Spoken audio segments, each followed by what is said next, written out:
Hey there everyone, Zare here, and welcome back to Etrian Odyssey 3. So, off camera, I did a couple of quick farmer runs. And as well as topping up our small flower supply, I went down to the third floor and started mining, getting a whole bunch of phonolite and topaz. I did not find the rare ore just yet, but we'll take a look for that later.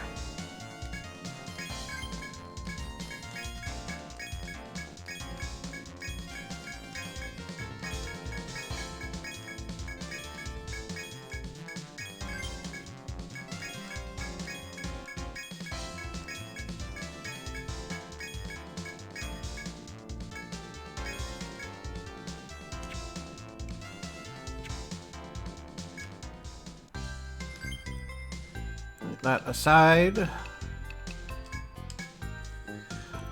all the farmers are level 5 now, and so I've taken them off of combat study, and they now have their forever skills. So 4 of the 5 have got Harvestry brought up to max, and 2 points into Keen Nose to get rare items. Whereas Alice went a different route, and Keen Eye, whatever. We have Safe Stroll and 2 Market. Safe Stroll is going to reduce enemy encounters for a few steps. It's not much, but it can help. And 2 Market is a free Ariadne thread. Though, we only have enough TP to do 1 of each of those. Or, we can do 2 Safe Strolls if we want to pull out the thread.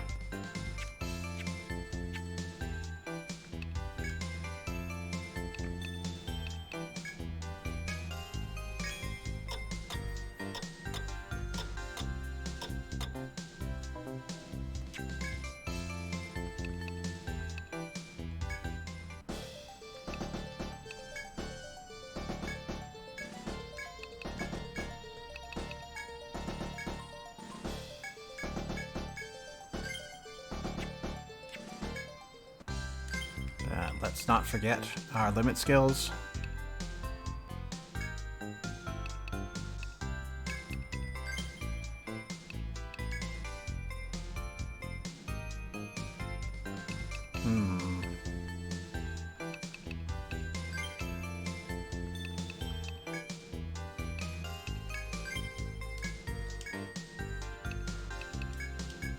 Do we have any skill points floating around?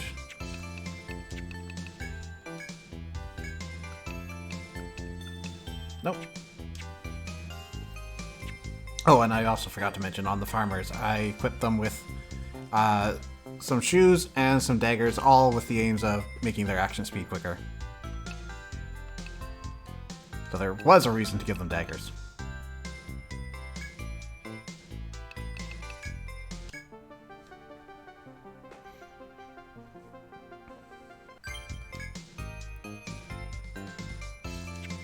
And so today we're gonna head down to the 4th floor and go catfishing. Let's check our quests. Alright, so we need to find the Amber Bee somewhere.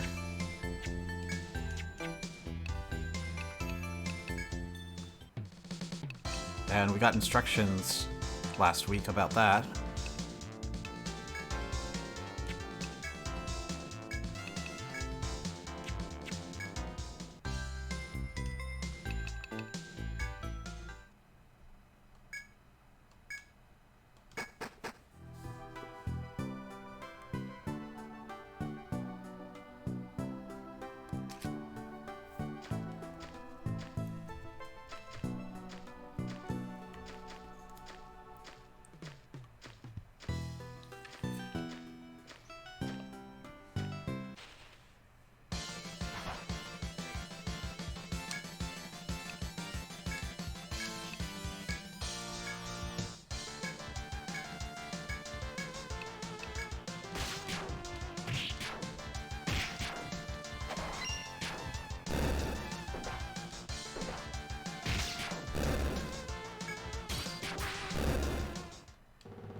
Alright. New territory.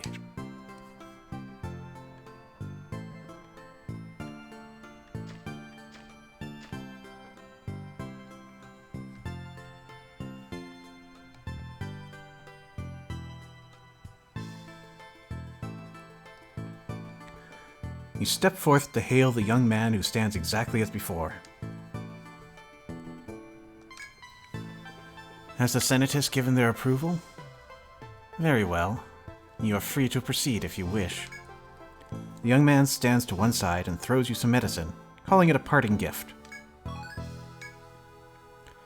Narmer. In the ancient tongue, it means raging catfish. Do not fight it in anything but peak condition. The young man steps aside, clearing the way. May you live long enough for our paths to cross again. Goodbye. With that, the man with Eastern features turns to leave. You take his words to heart before going your own way.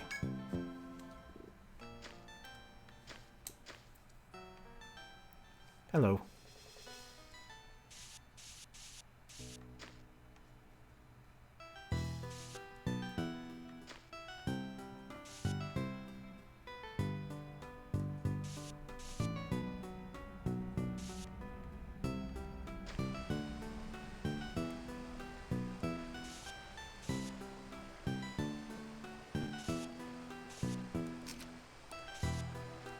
So here's the wrinkle with these patrollers. We have mud. Which we've had with the patrollers that went back and forth before. So nothing too new.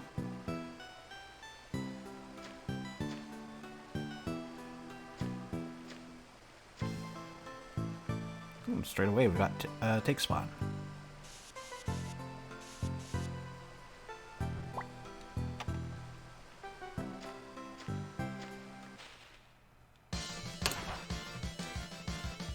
We heard something about these.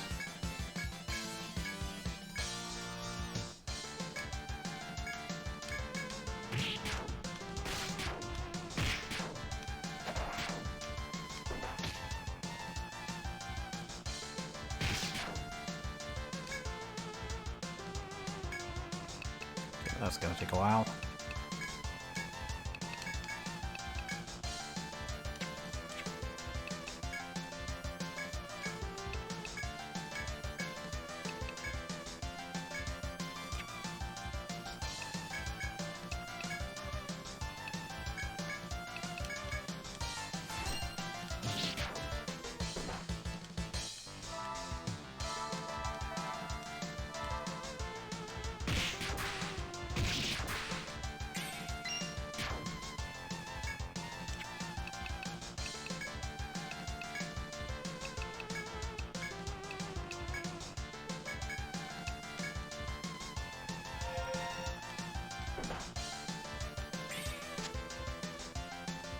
That didn't work out so great.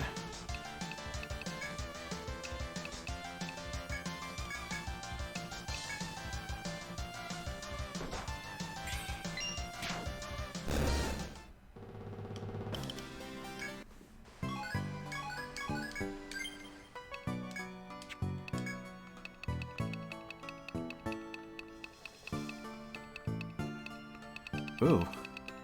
This may be a blessing in disguise.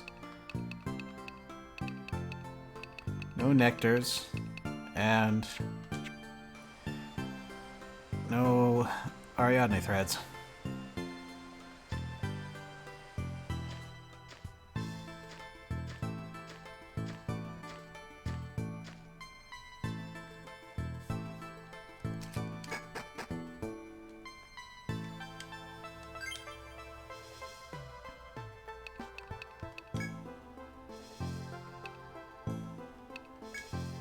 I don't have any qualms using this.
Oh, I probably shouldn't have sold that scale. There was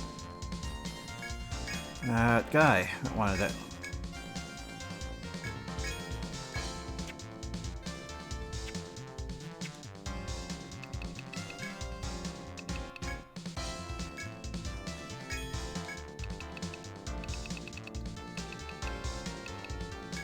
I'll also pick up a couple nectars.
Just real quick.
How long have I had my mic off?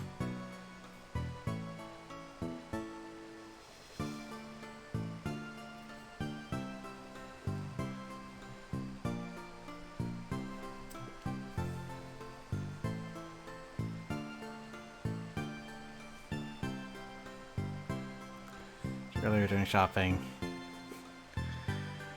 It's unfortunate.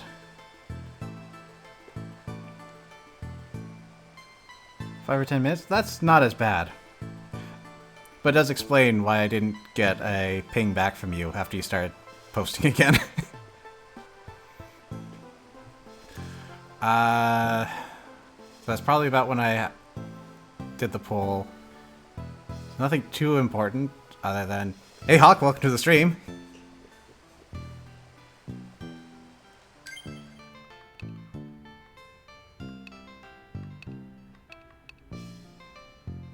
Oh, yeah, that would do it.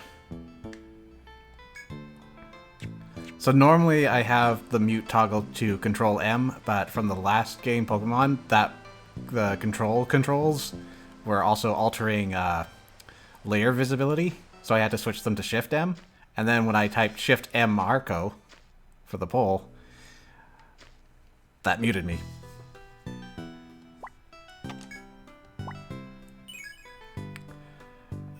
The door before you has a moon-shaped insignia.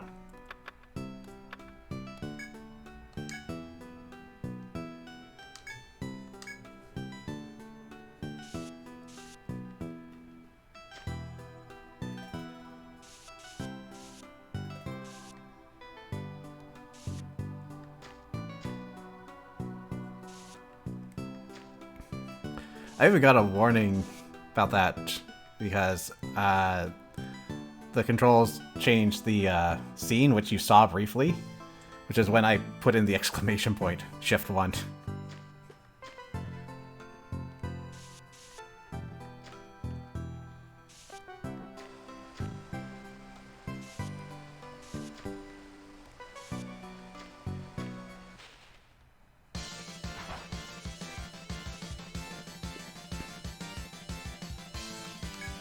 Starting to run a little low on TP. Yeah, that time was intentional.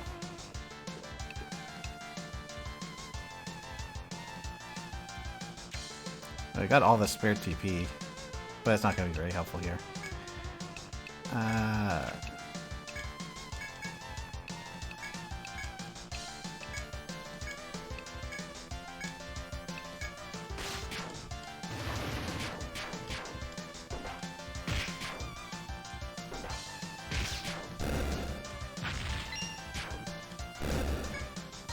Oh!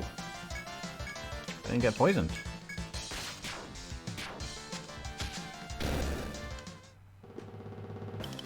And I got a pseudopod, so it's not in one hit, it's during the first round.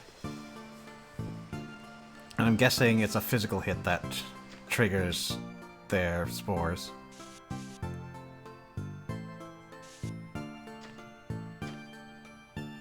Oh. In the wrong layout too.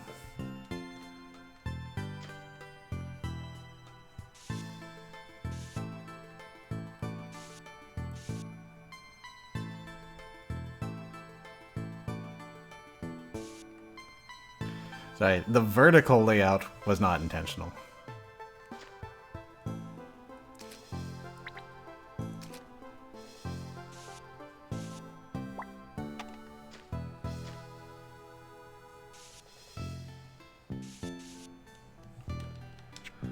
Let's see. We know there's a shortcut somewhere around here in number 3 and 4, C3, C4. So top door seems like a good bet. Oh, there's one over there.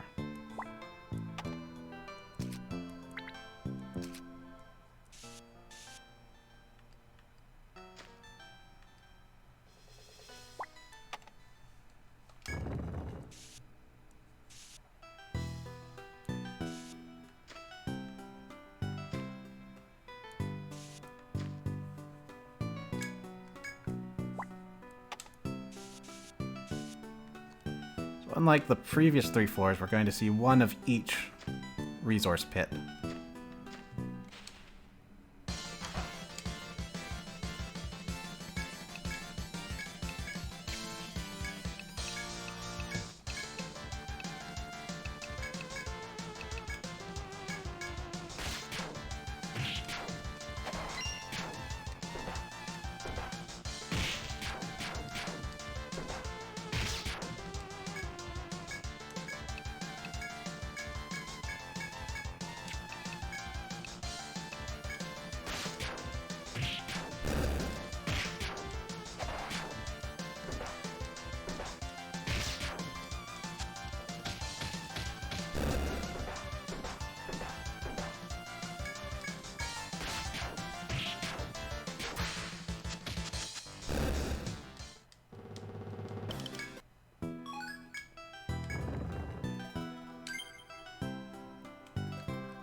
Okay, so everyone's dying.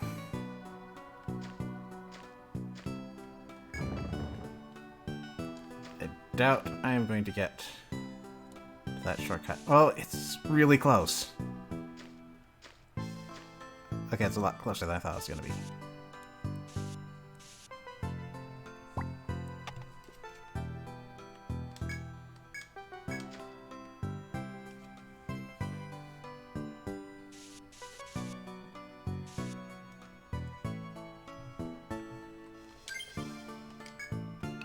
And we're getting out.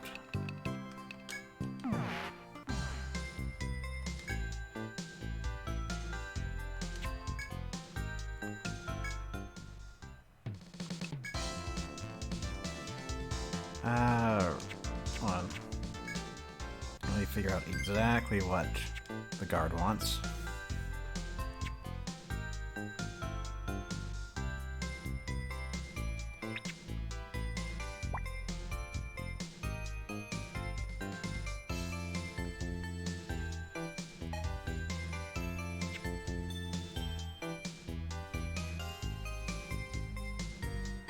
Is he on the second floor? Oh.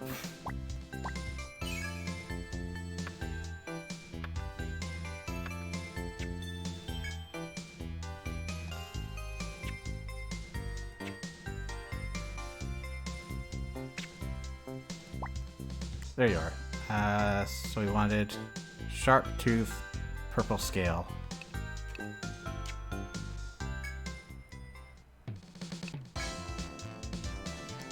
That's probably the fang.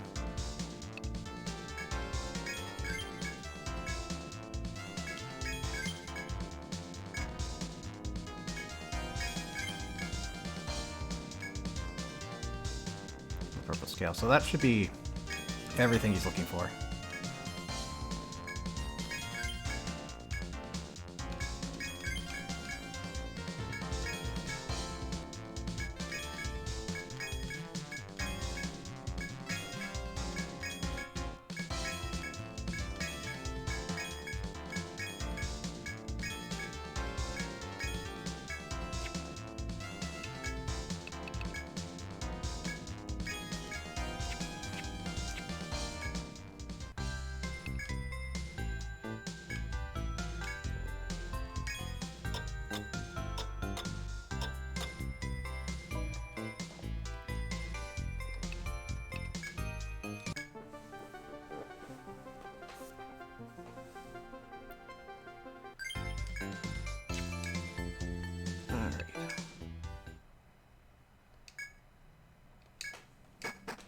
So we're dropping by floor 2 first.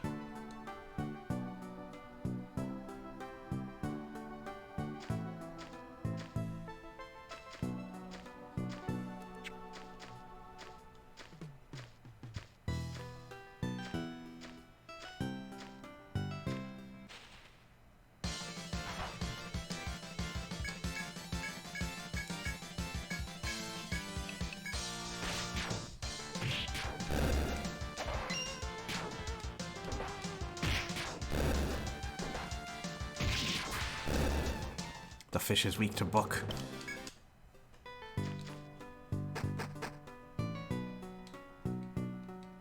Well, speaking of, didn't I pick up a book?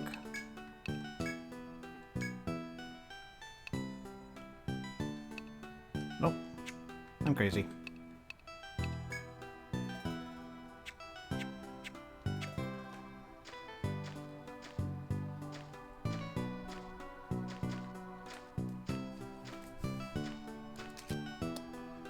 And I will also miss my stop at 1.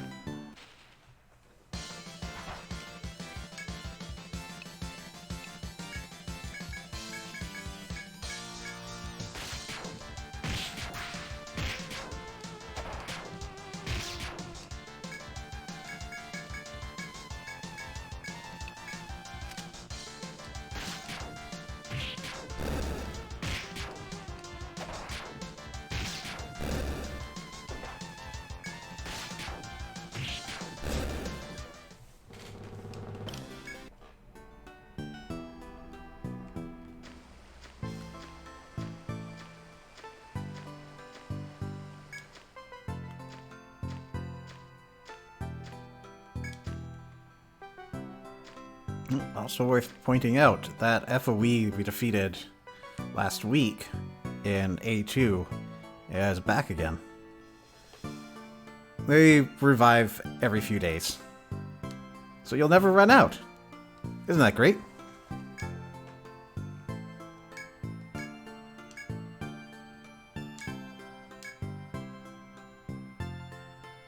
Oh, it's a sharp tooth, not a sharp fang.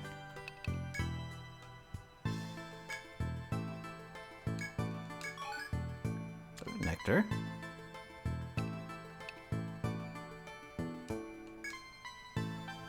You regret your lie before you speak it, as you know perfectly well you have no such thing.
Got some points. I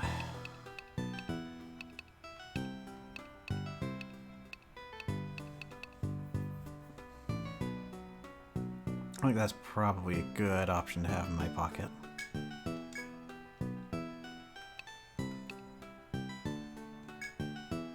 Healing's starting to fall behind, so boost up Form G.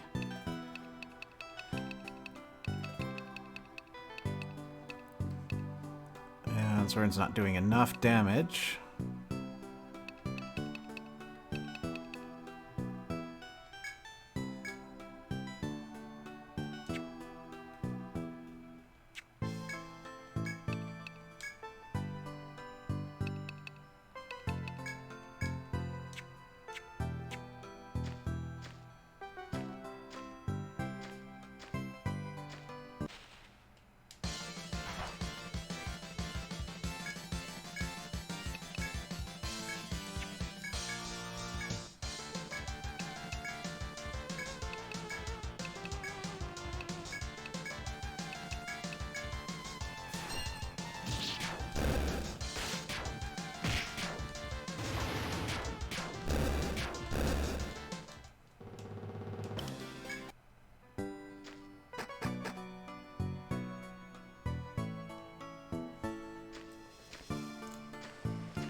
We got a yellow icon on the map right there, and that is a rare encounter.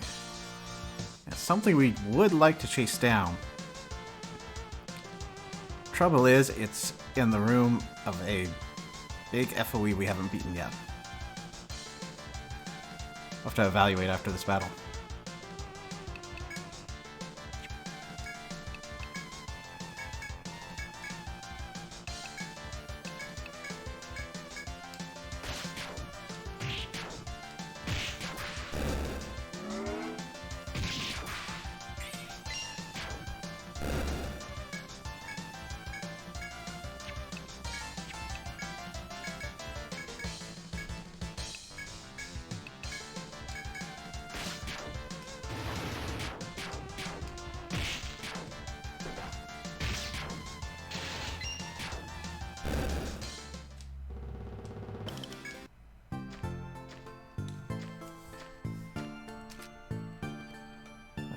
Pretty slow to reevaluate.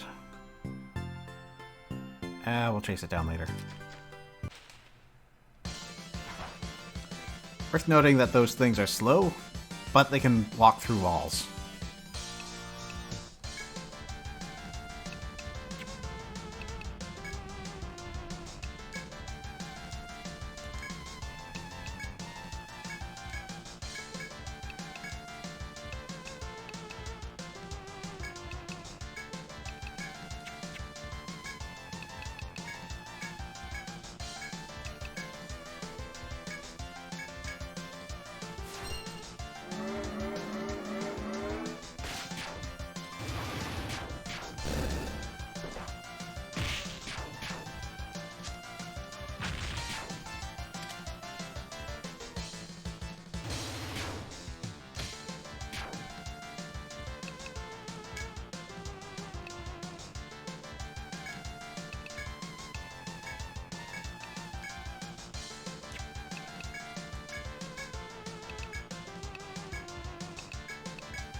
Confusion's so good.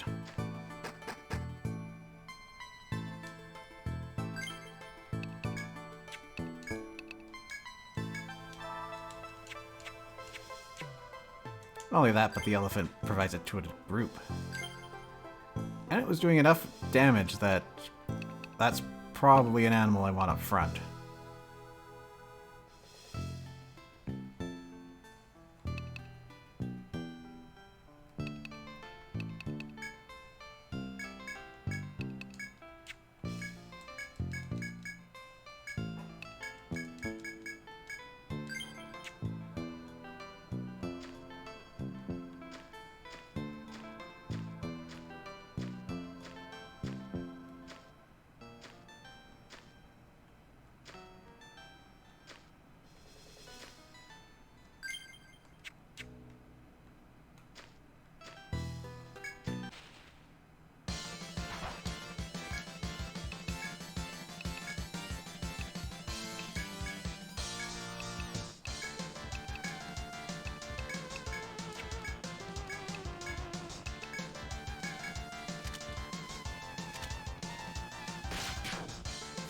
Uh-oh.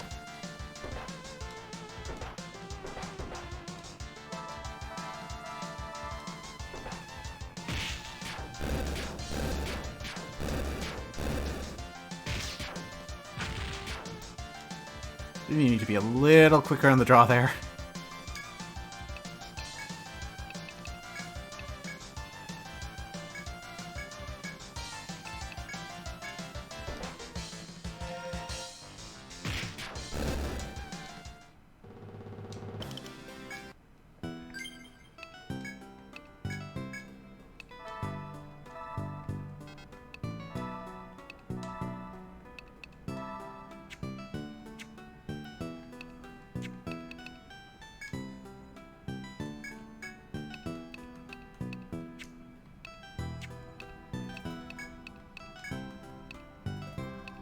Well, you do have a rabbit amulet, too.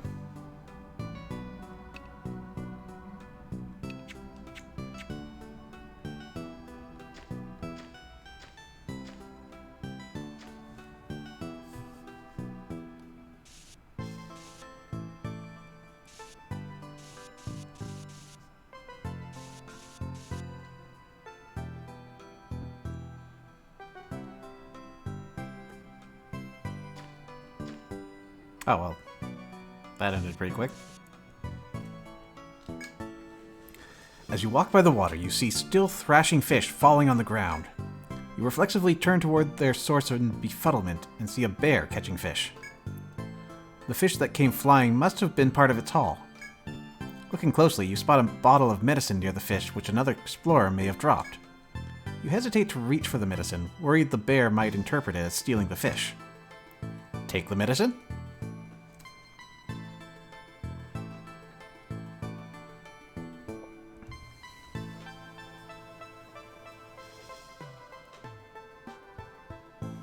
We fear no bear!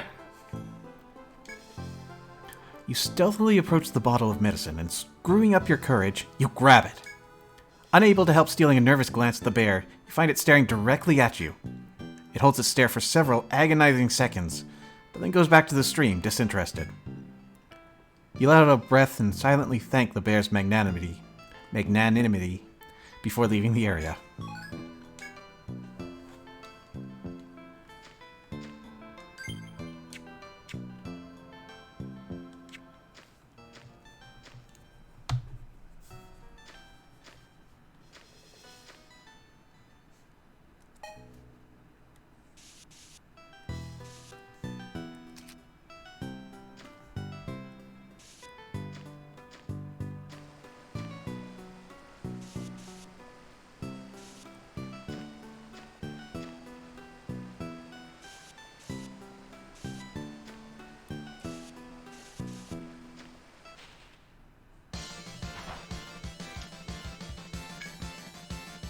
So remember that the crabs are just big damage sponges. Not too worried about them.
So another FOE just for a second.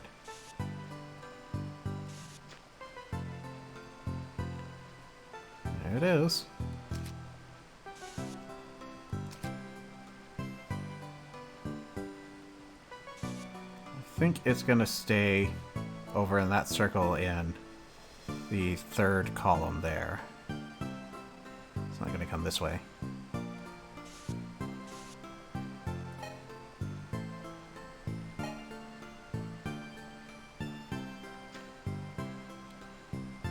Yeah, in fact, it goes east. Yeah.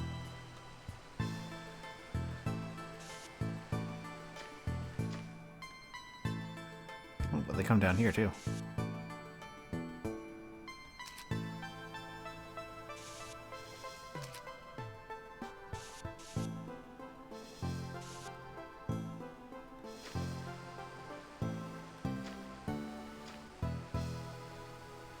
Yeah, so that one is coming up the bottom segment, and 2 and 2.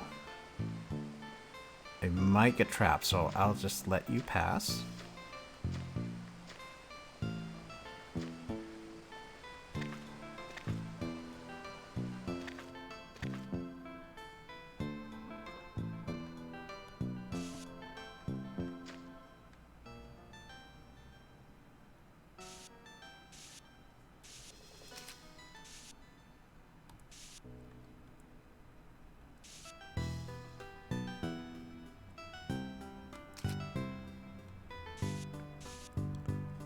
Looks like that's going to connect up there.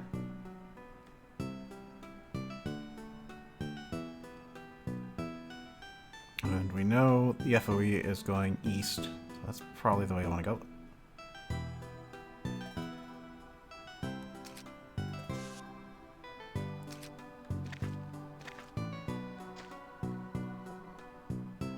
I may have made a mistake.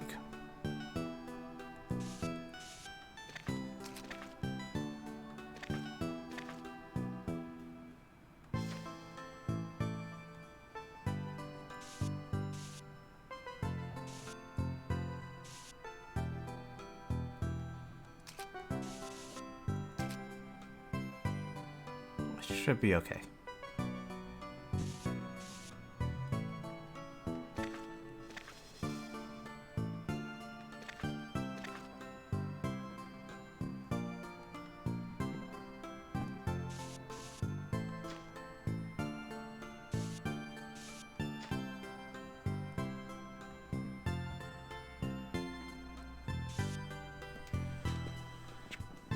Okay, what's the map looking like? Heading east is the most likely way I'm going to get to a shortcut. And that's going to be my priority.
It hung on with one.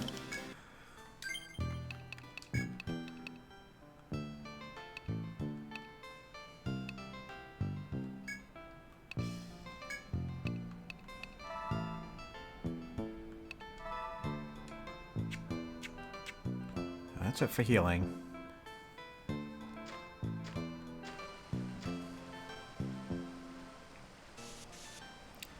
As you move forward, overcoming ordeals all the while, you find two figures at a bridge. They seem to be the members of the Murotsumi Guild. When you step toward them, the boy ninja meets you halfway. Hey, we meet again! If you're all the way out here, you must have come to meet Narmer, right? Agata's smile is as wide and sunny as before. You'd hate to lie to the beaming boy. Do you want to lie to the beaming boy?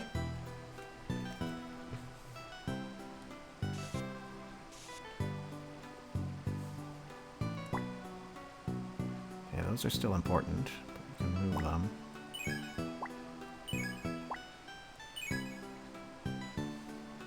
No lie? Okay. I knew it! Okay, then I have a suggestion for you. Want to work together to beat that thing? I have to get to the second stratum, no matter what it takes. A cloud passes over Agata's face, but it clears quickly and his wide smile returns. So, how about it? I'm begging you here. It's up to you whether to accept the boy's request.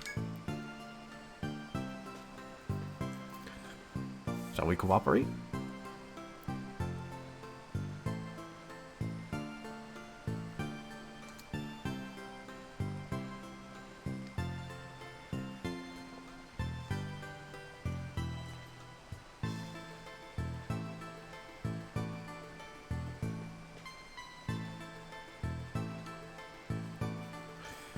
More firepower in a battle? Oh, you sweet, naive summer child. Not until the next game. The boy's delight on seeing your nod is palpable.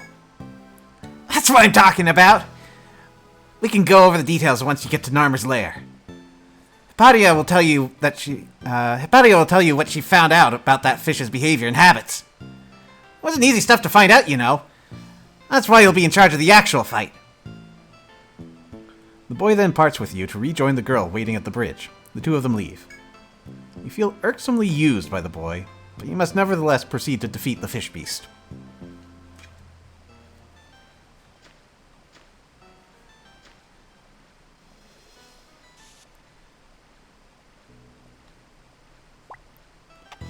No, these are just confusing. Oh no. Anaconda, no. Oh, we don't need this one anymore.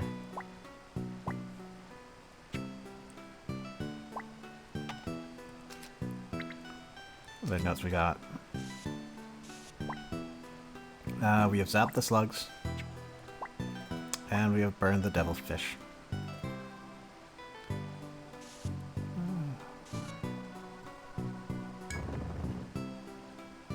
And that's a campsite.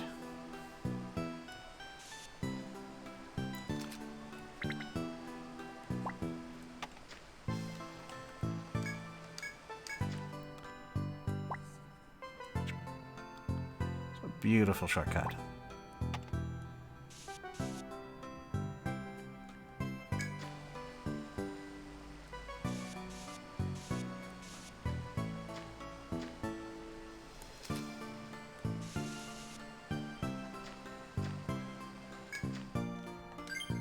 Alright, everyone. It's not gonna look good if we do another fight. We might be able to take it, but we're low on TP, we've got no healing.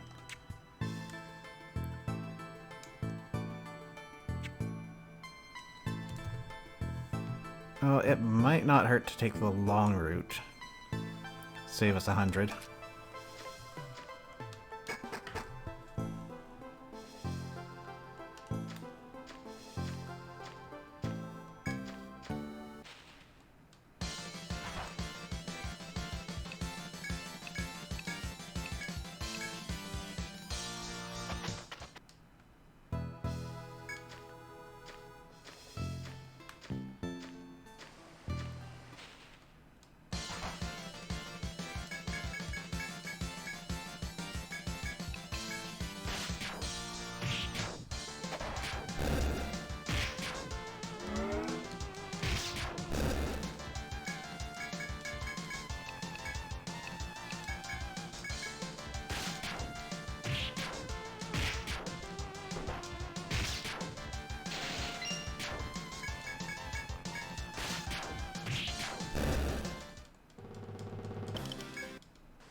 Last possible step.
Alright, what it's doing so far. That's what we got.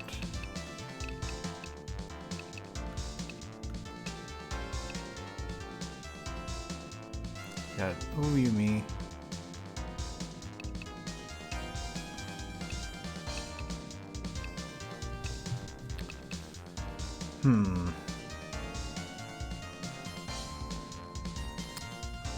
So we lower our accuracy a bit.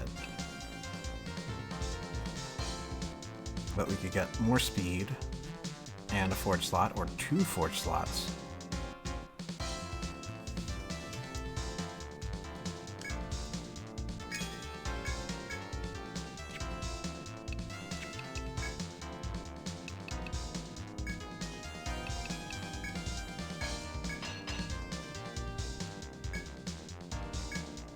We have just enough fangs for it, too.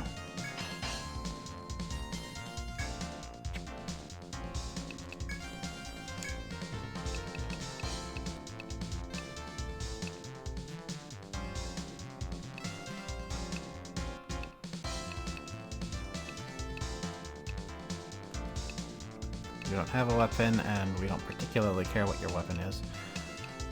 Though, maybe we look for a weapon that has good side effects.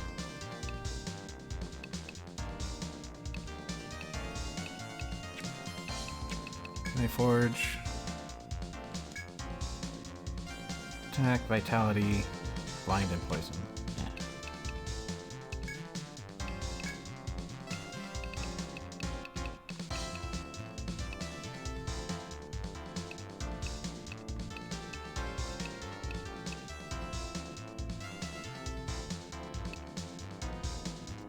Clubs would slow you down too much.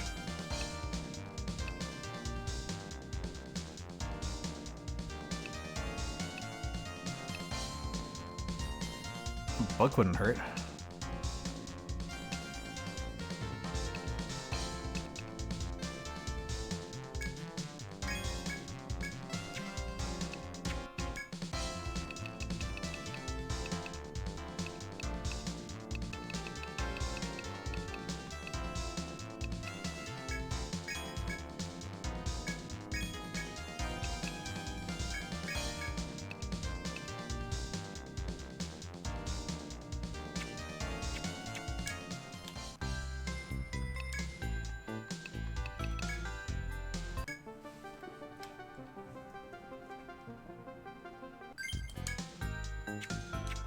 Alright, I'm gonna switch things up a little bit. I'm gonna make a pit stop over on floor 3. Oh, did I get... Oh, I didn't use my rope, so I'm good.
Alright.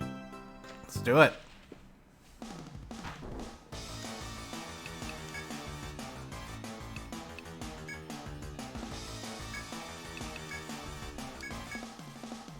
Okay, now I'm gonna lead off with Elephant.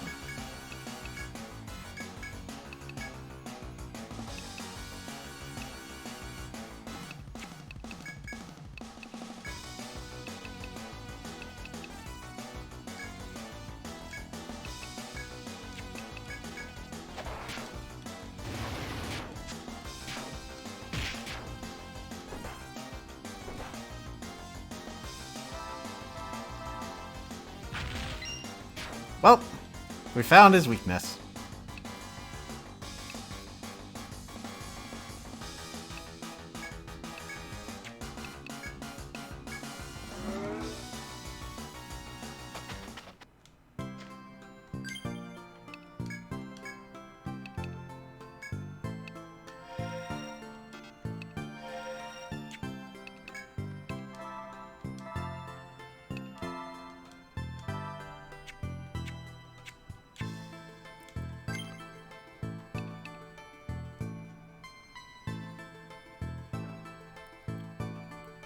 Puts me really low on TP for the rest of the floor.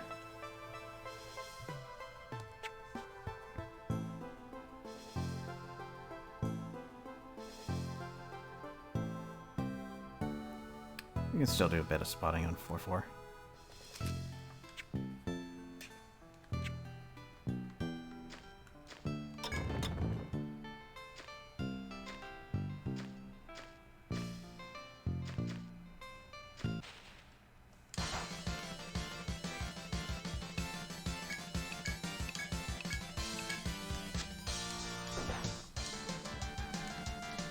Oh, right, I should also switch my lineup.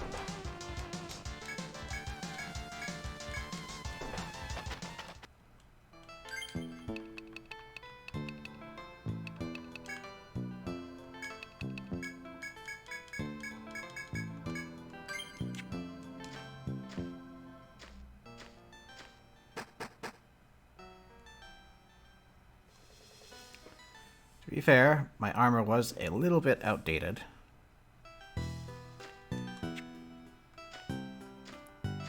Which was a conscious decision.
Whoa, whoa, whoa, whoa, whoa, whoa, whoa. Why did you take 2 steps forward? Well, we're here now.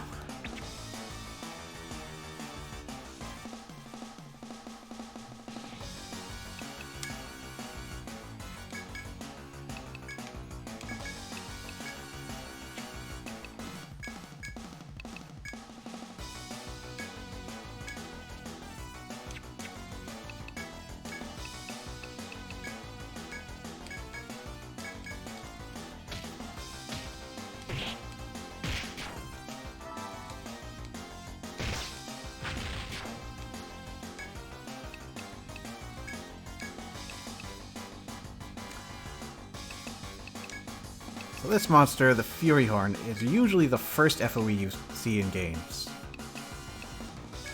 Which is why I made that comment last week about petting deer.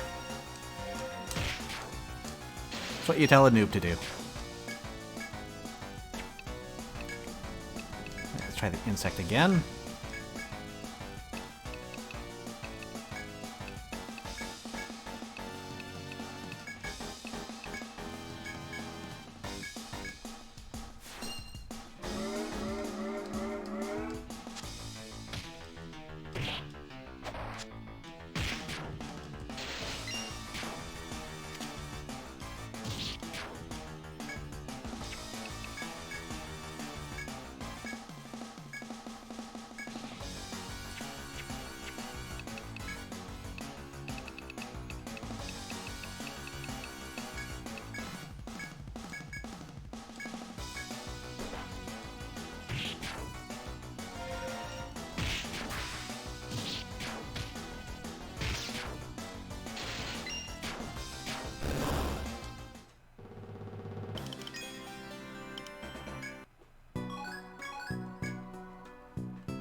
Well, it's unfortunate that started, but this makes exploring this area a lot easier.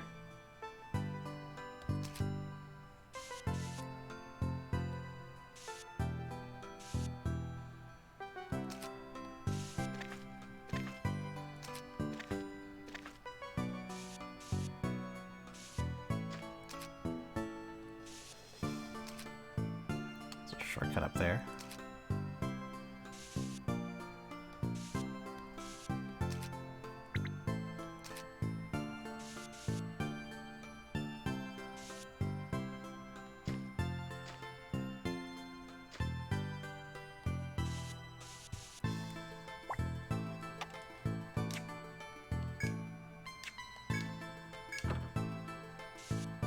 Ooh, formaldehyde.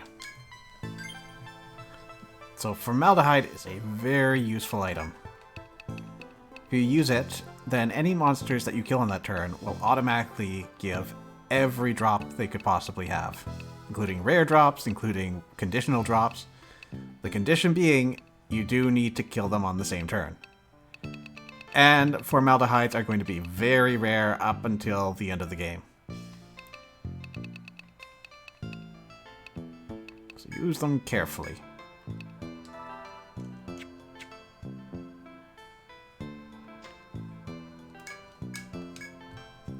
Passable from this side.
There's a lot of defense.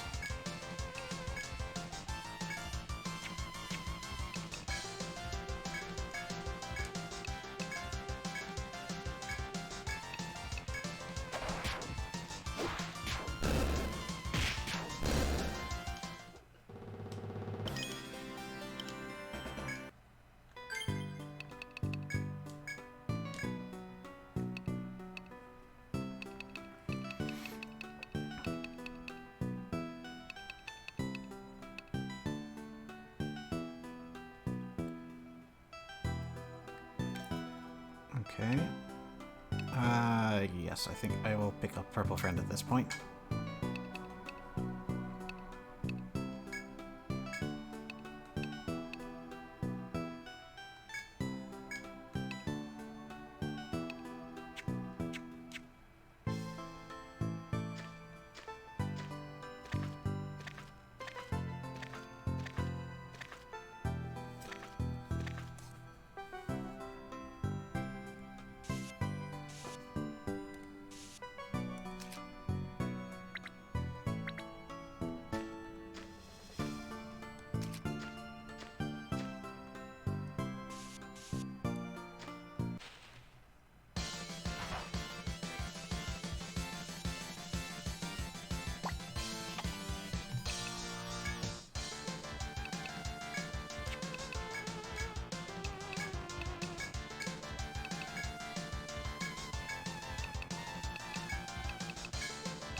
Leg Hammer!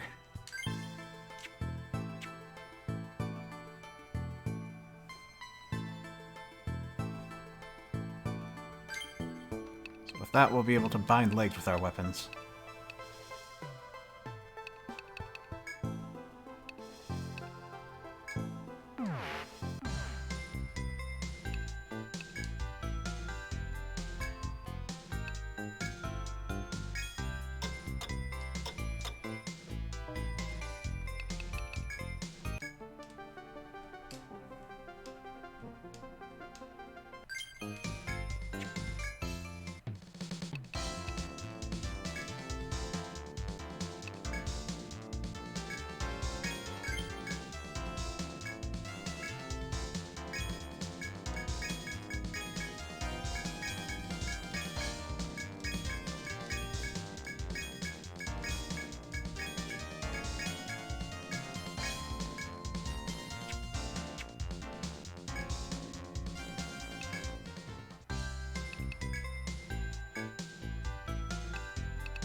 Okay, now that we have Purple Friend, I want to head to the port.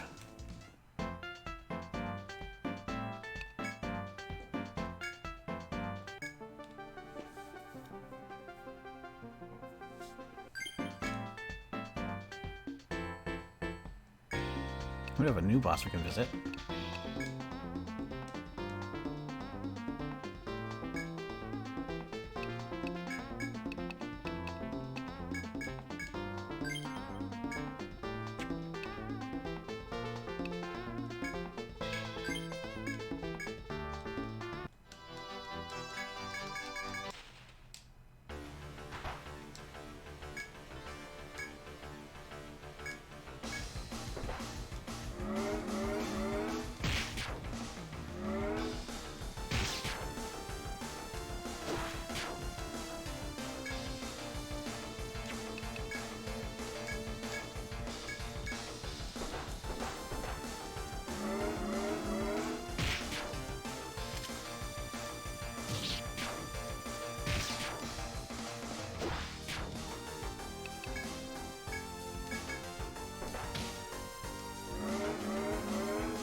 I need to slow down a little here.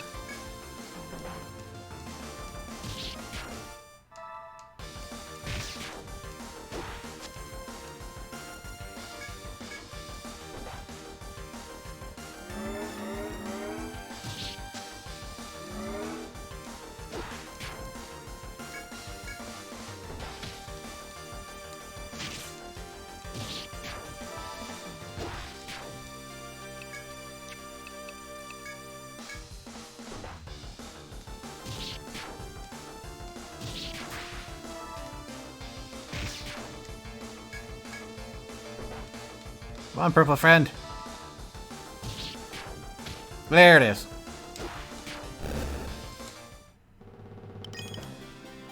By binding its arms and defeating him like that, we get his rare drop.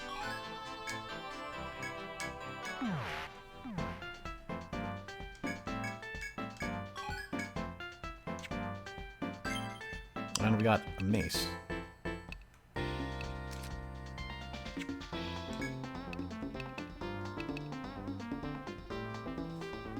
Well, it comes with ice. That's not bad. I don't think I'll be using it, though.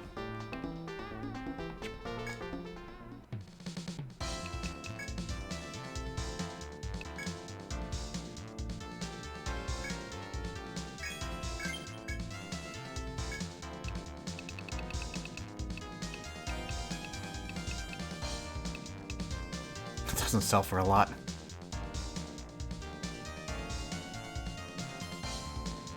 I'll hold on to it for nostalgia then.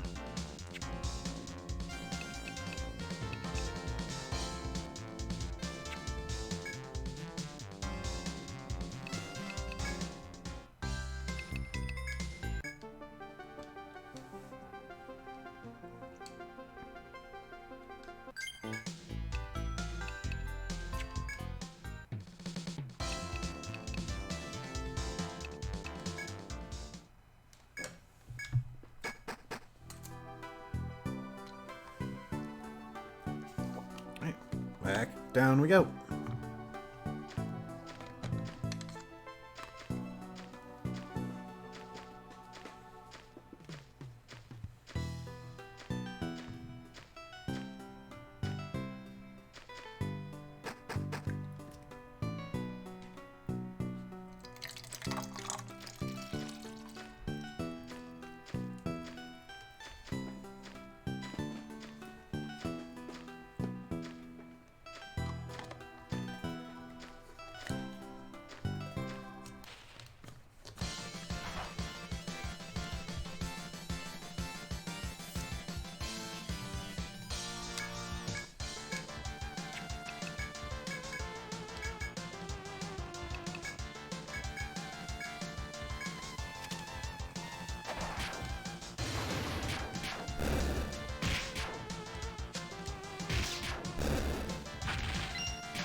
Okay, so the quickest route to the north is here.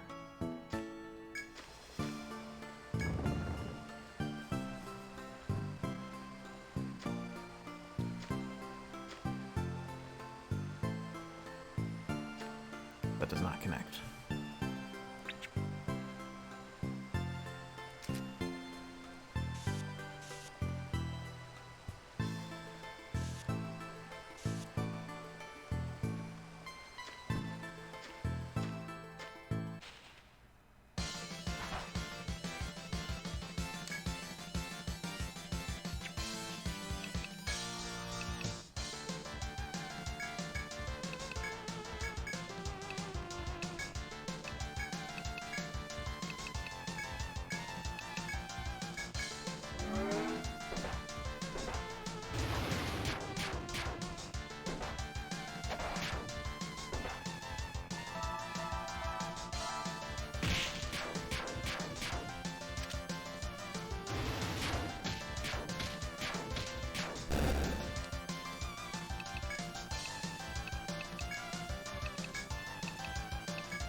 As you proceed down the forest path, you notice a sweet smell in the air and look around.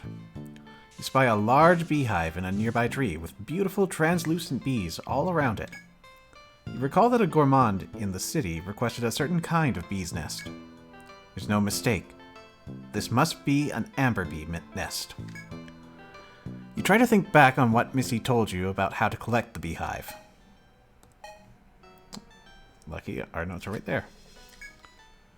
What you do? Smoke the nest.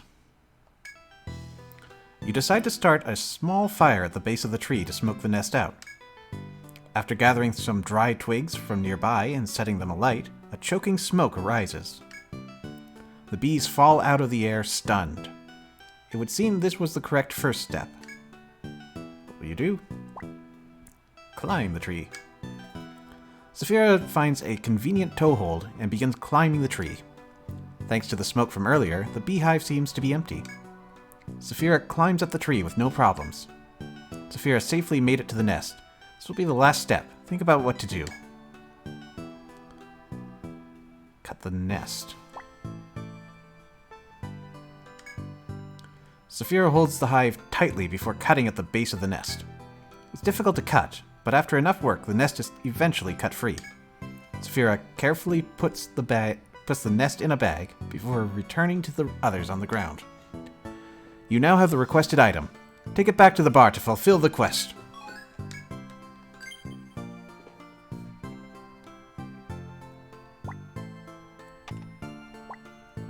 Into the trash.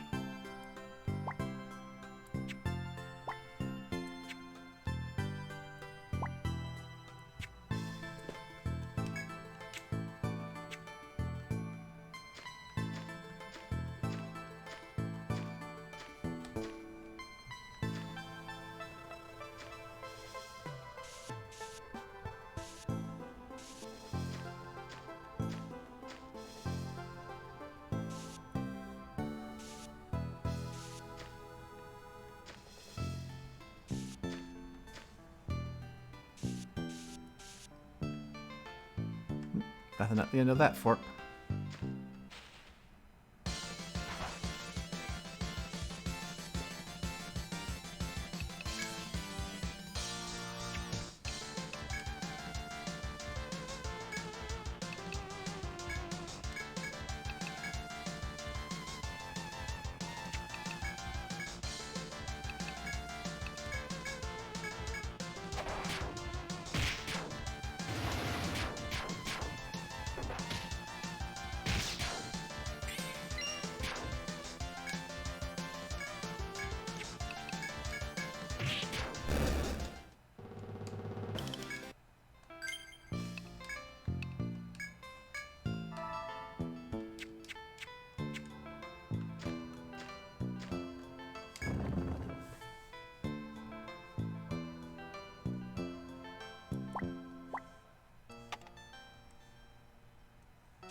And there's our chop.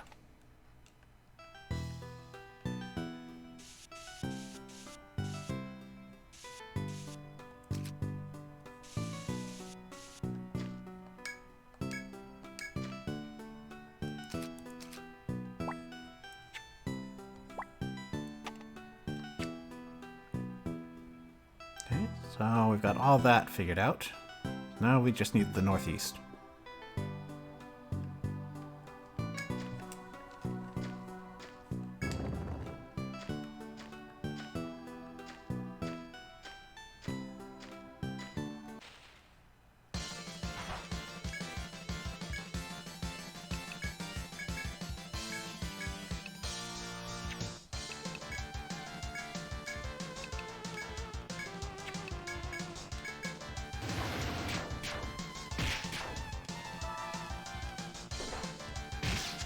I guessed right, but it's too quick.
A lot of snakes tonight.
Room's a little shallower than that.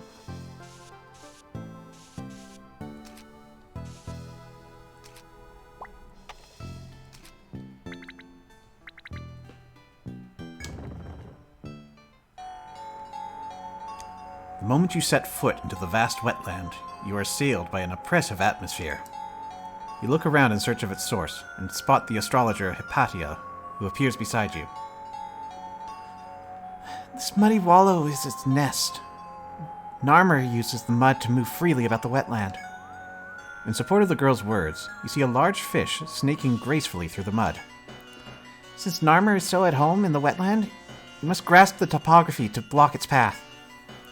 The girl then distinguishes, for your benefit, between the muddy and clear areas. Keep that in mind to drive it into a corner. Once it's stuck, strike from behind! To judge by the astrologer's words, the key will be a clear grasp of this wetland's topography. The rest falls to you. Face the dreadful Narmer and live to tell the tale. We will do that on our next trip.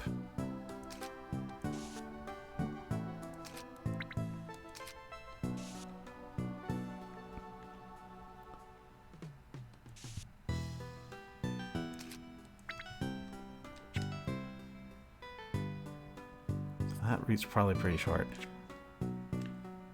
So yeah, for now, let's just get a lay of the land. Let Narmer do its thing. Off it goes.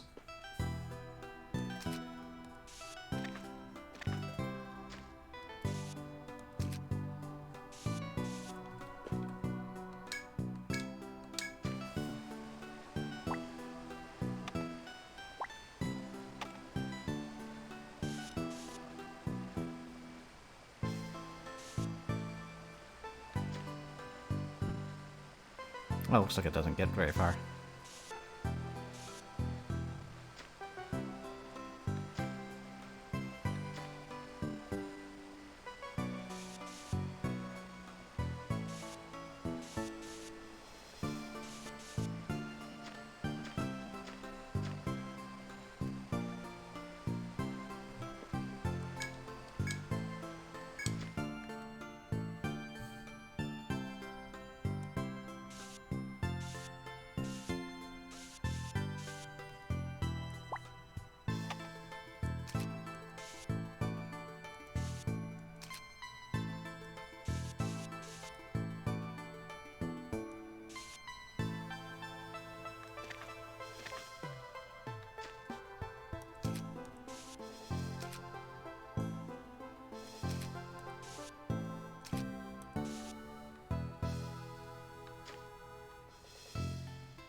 The Senatus has sent you here to subjugate Narmer. You mustn't stray from your goal. I'll ask no further exploration until we deal with that.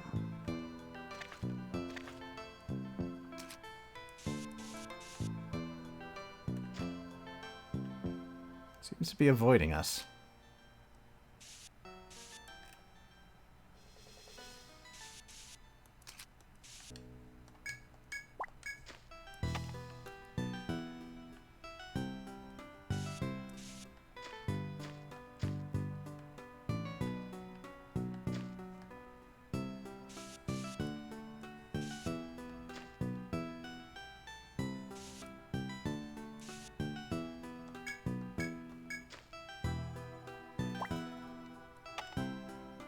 Hello.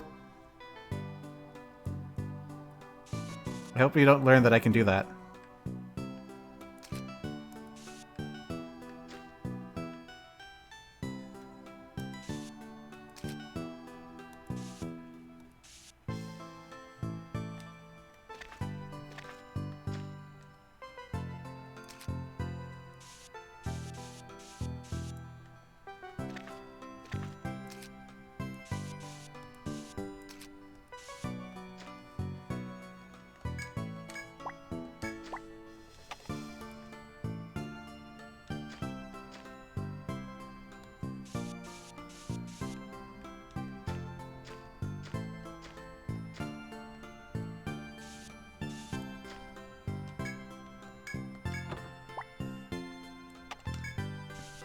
More Amrita's nice.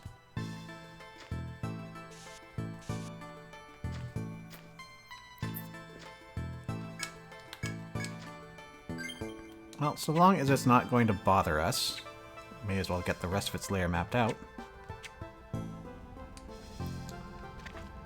Also seems that we've got a lowered, if not non-existent, encounter rate in here, which is good.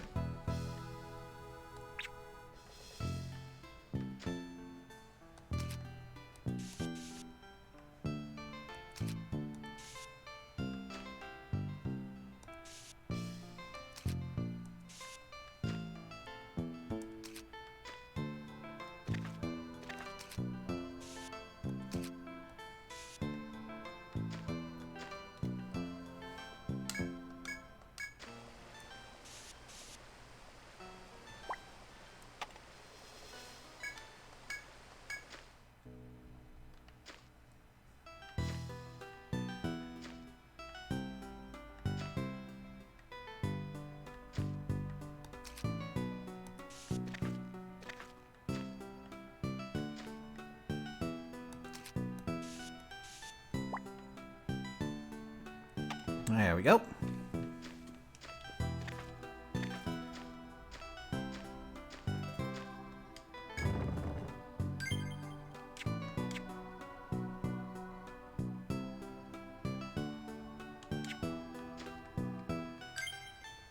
How is everyone doing? Well, that'd be interesting. So the general rule of thumb for bosses in Etrian Odyssey is that you'll want to be level 5 plus 10 for each strata that you've met. So for the first strata boss, we want to be about level 15. For the second, we want to be about level 25, and so on and so forth. You can, of course, move on at lower levels. It's not a rule of... well, it's a rule of thumb. It's not a law. If you can get ahead of that curve, then awesome. If you're lagging behind, you might want to take a look at what's going on with your team. To be clearer, if you're a high level and you're still having difficulties with the boss.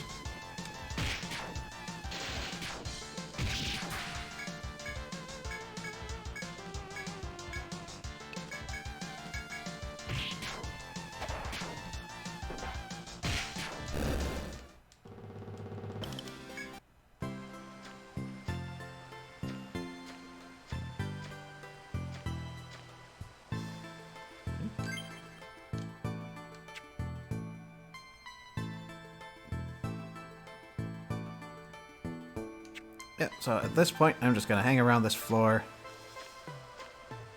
get some experience, and then we'll head back to town and prepare.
Oh, so much for that.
Are you kidding me?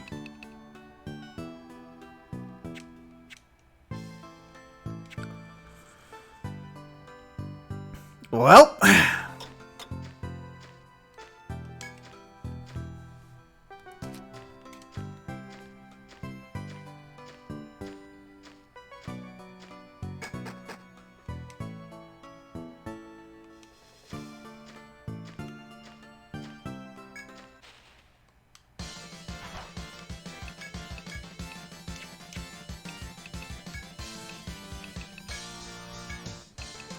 No thread.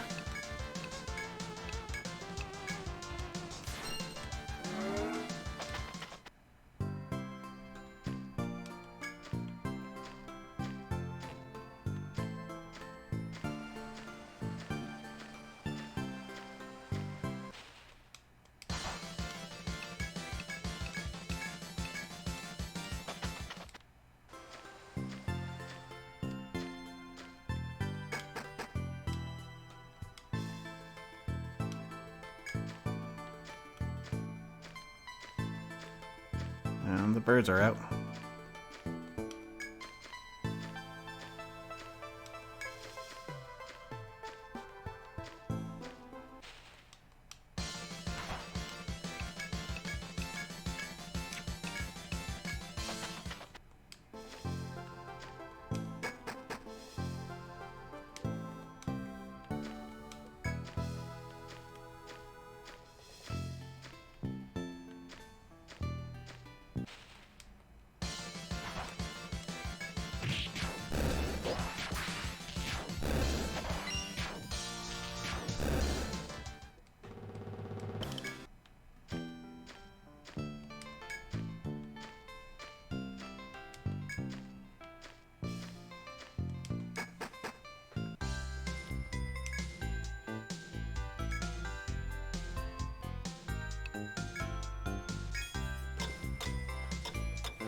Alright, let's upgrade our gear.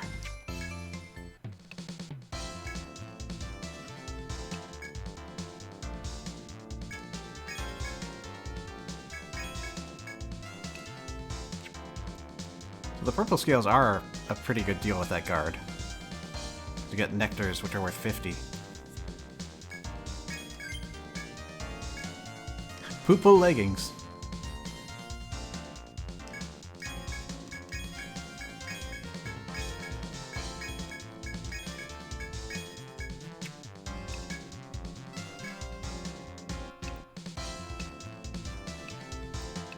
I think everyone's got their best weapon.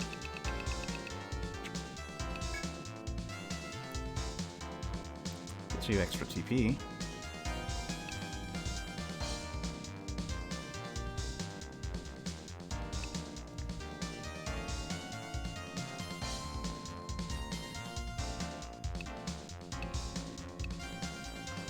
That's better than the feather armor.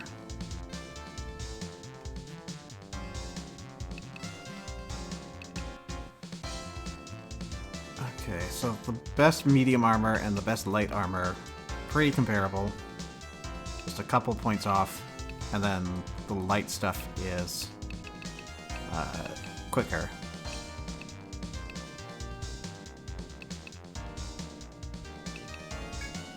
Oh.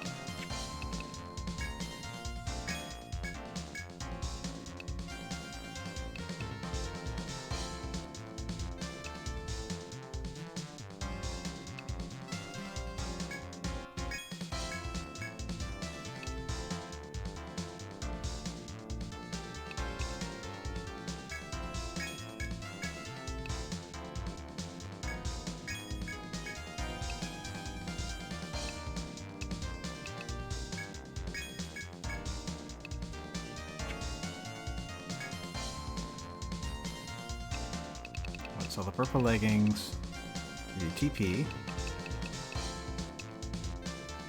our boot is just 15 defense.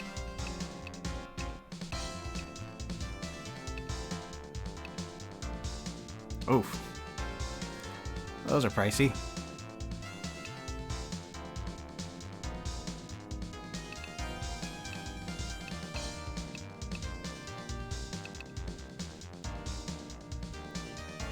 I don't think I really need the leggings.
One last check. Oh, you have one. That's going into giant kill.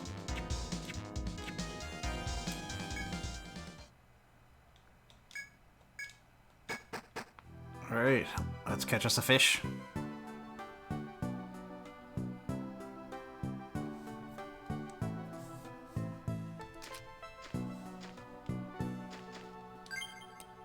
I remember.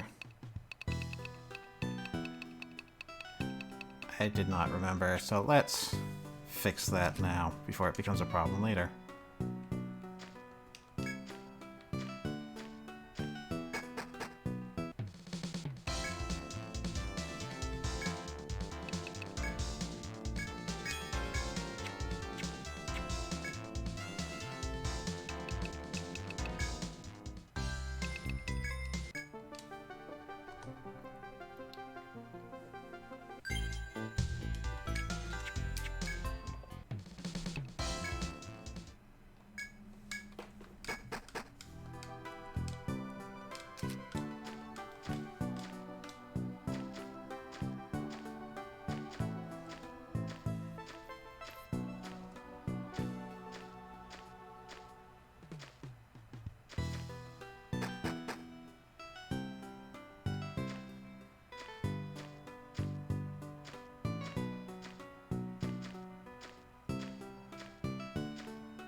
So, no guarantees, we are below the threshold I set.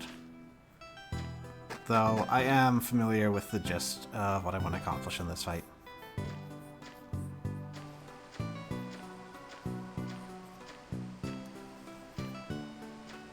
We'll see if the team is up to it. I do need Gigapede legs, but I'm going bossing.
Surprise!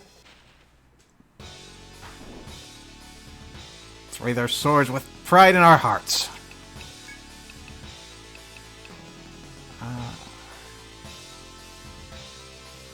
We'll start off with an insect.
Alright, so... in case you were thinking of taking things easy, he's got a gimmick. He's in one of these holes.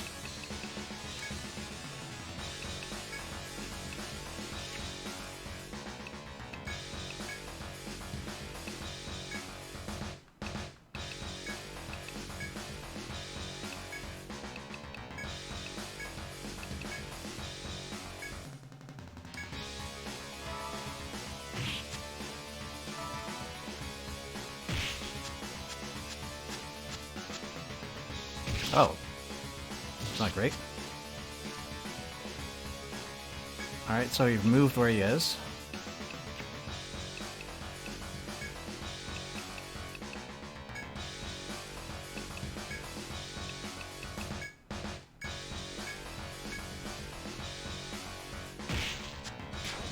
There he is.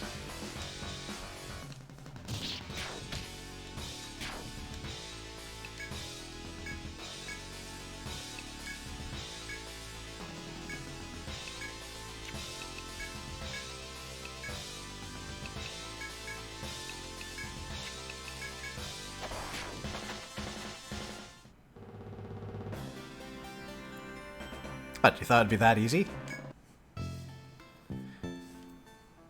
Just as you thought Narmer had escaped, more creatures suddenly appeared about the chamber. It occurs to you that if you allow the beastly fish to flee, its wounds may heal. You may pursue the wounded fish, or retreat to attend to your own wounds. So now, Narmer has friends. Now, Narmer is sitting at about half health, and every turn he's going to get a little bit of that back. You are free to either go back to town and heal up, which is going to cost a lot of HP to go back to Narmer. You can take a trip to the campsite nearby, or if you've got the items, you can try to pursue them as you are.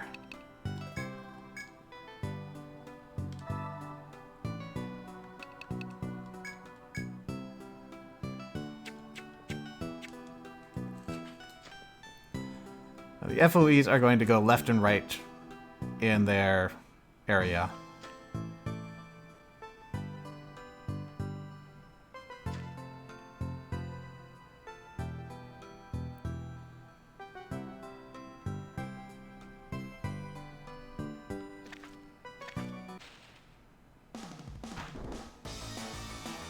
Was I mistaken?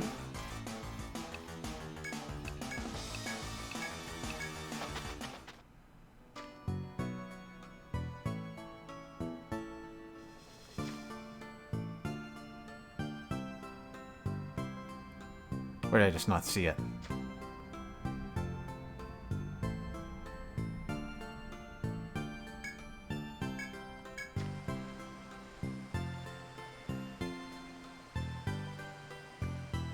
Going up into that top corner. I'm not able to corner it from there.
No, that doesn't work.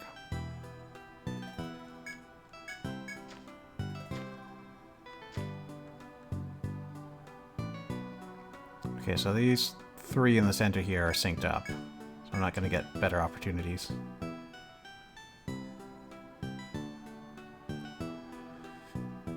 I have to go up.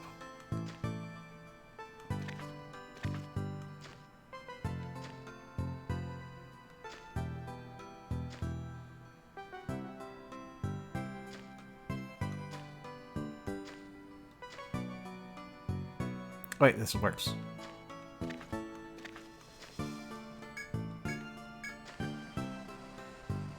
Except he's running away.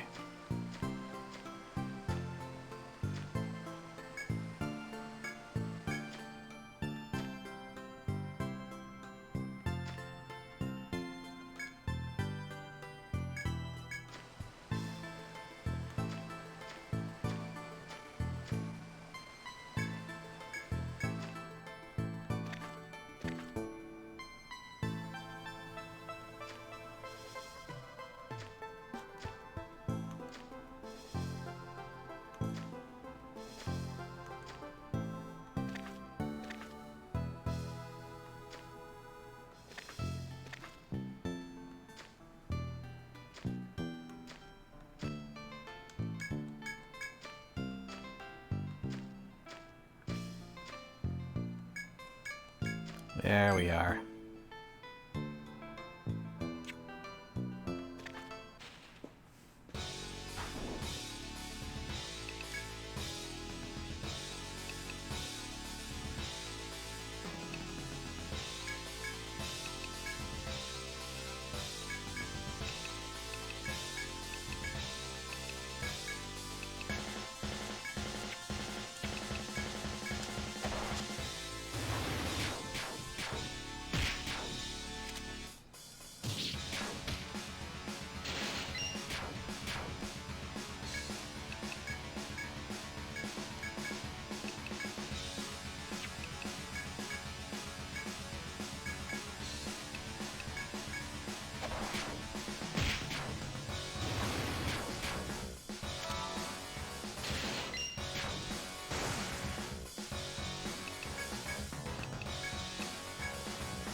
Good.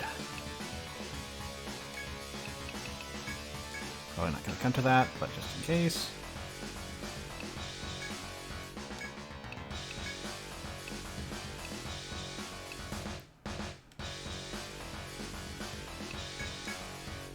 I don't remember if I explained Armbind, but restricts their ability to use their arms or similar appendages and reduce their attack. So while I'm not expecting... I might get Fin Smack, but that might be a leg thing. But more importantly, it'll be doing less damage if I get an Armbind down. Which we don't need any surprises at this stage.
After a bitter struggle, you at last claim victory over Narmer. As you let the victory soothe your aching muscles, Hypatia of the Murotsumi Guild rushes in. You're amazing! Each and every one! I can't believe you bested Narmer! The girl's surprised gaze shifts back and forth between you and the downed fish's carcass. From behind the awestruck stargazer comes a boy's voice, speaking in unctuous tones. Thanks! Now we can all go down into the second stratum! The fresh-faced ninja walks off, leading the girl by the hand while babbling enthusiastically. Come on! We gotta get back to Armor Road and get our stuff together to go deeper. Starting tomorrow, we're gonna challenge the unknown. Hope to see you guys there! With that, the two used an Ariadne thread to return to Armor Road. You're free to return as well to report your momentous achievement, or remain here. We're going to see if the game's going to let us do the smart thing and not do that. good. So when it comes to strata bosses, it's not intuitive, I realize. But instead of rushing back to heal, it's in your interest to poke your head onto the next floor.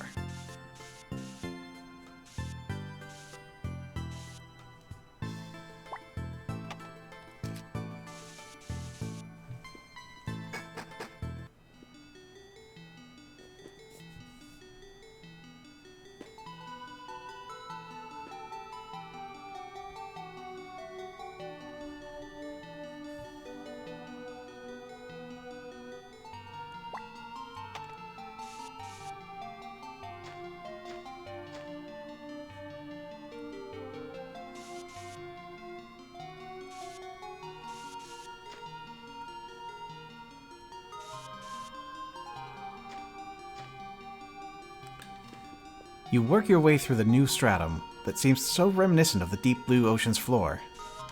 As you look this way and that in wonderment, your gaze alights on a figure before you. You're the Harmonia Guild, yes? So, you've bested in armor. Your strength is considerable.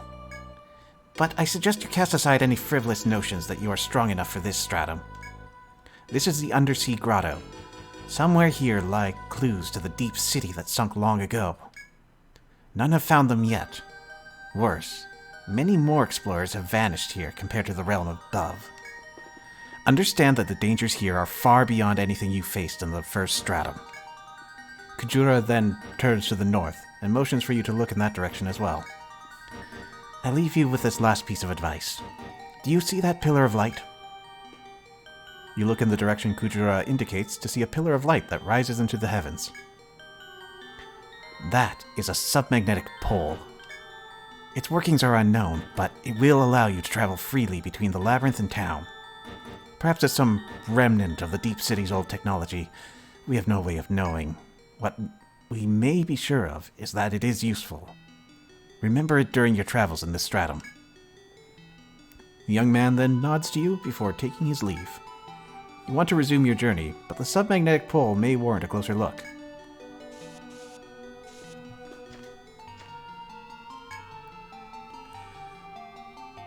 So we will see a submagnetic pole each time we hit a new stratum from here on out. And it gives us a lot of valuable options. We can save in the labyrinths, finally, and be able to keep that save should we meet an untimely end. But most importantly, or perhaps secondly, we get to return to Armor Road.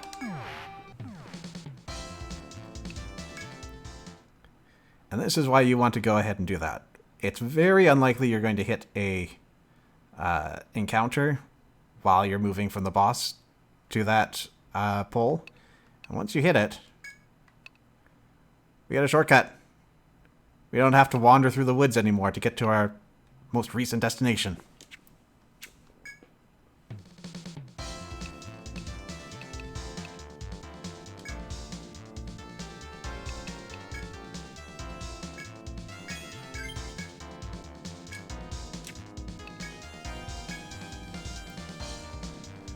That's pricey. But it's good.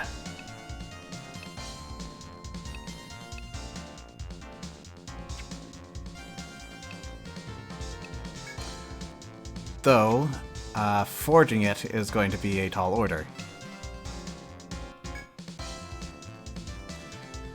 Since we need materials that went into its creation to get that, and the material was the Volt Whisker. It's going to be a long time before we can make that really potent. And by that point, we're probably going to have other equipment.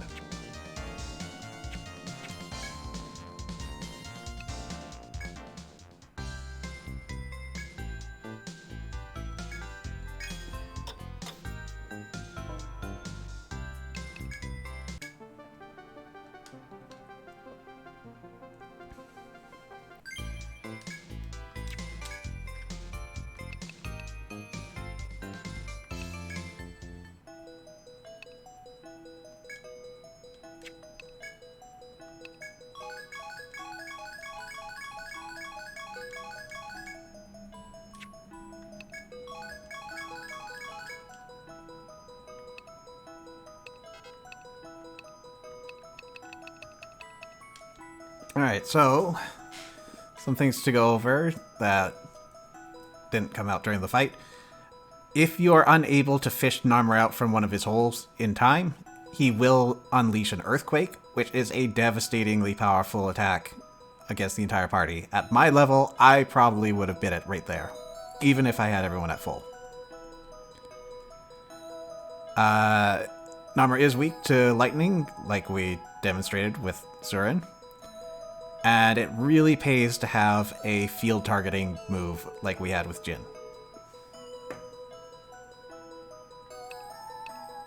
Specifically to get him out of those holes. Also, there is a conditional drop. I wouldn't worry too much about it. The conditions are pretty steep at this point. So, unless you wanted to risk it with a formaldehyde, but even then, it's not something I'd recommend, and we'll find out why much later.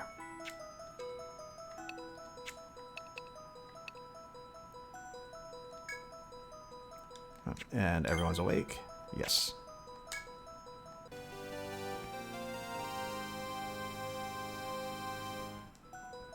Ah, it seems you returned whole from your battle with Narmer. A most praiseworthy feat. I had thought you to be whelps, but in truth, you seem rather skilled. Well then, Guild Harmonia, I grant my permission to venture into the undersea grotto. Once a part of the ocean, its halls are filled with air now, and can be traversed. It's a part of the labyrinth now. Do not go there lightly. Ah, yes, I almost forgot. In recognition of your service of defeating Narmer, the Senatus has a reward for you. $15. Don't spend it all in one shot.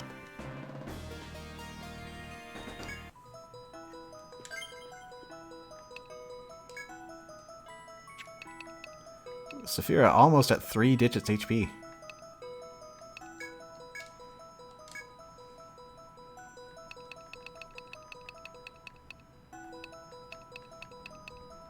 That skill point, I am going to put a point into Primal Drums.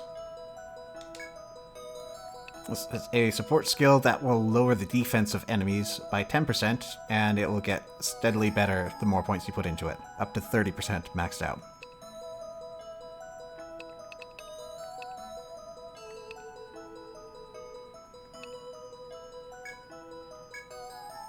Now we're going to start on the other prerequisite. So now if anyone but Sven goes down, Sven will get TP.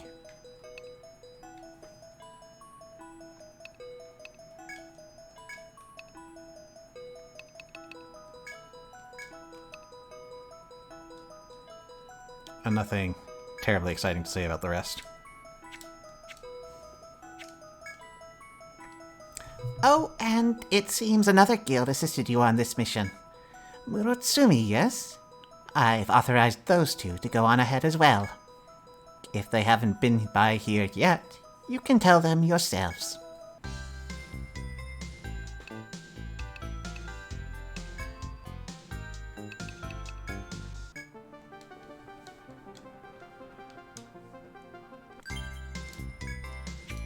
Okay. So now, heading back out to port, I did see earlier that there is a new boss mission for us to take on. The trade city of Batavia has long had ties to Armorode. It connects Armorode to distant lands, but strange occurrences have been taking place lately. Oh dear, under the influence, a wildling claims his beasts are stronger than other monsters. To prove this, he desires to challenge a pack of monsters. A pack of monsters. Destitute farmer and his wife have grown a new fruit. All that's left is to ship it, but monsters interfere. 3 young adventurers were found stowing away with freight. Instead of handing them over to the guards, they must defeat the harbor's monsters. So we're going to be encountering a number. I'm Mau Mau. My friends and I snuck into a ship to get to Yggdrasil, but we were caught. That's right, they'll throw us in prison! But if we can defeat the monsters at Batavia, we can use a reward to pay off our passage. Someone please help us! These 3.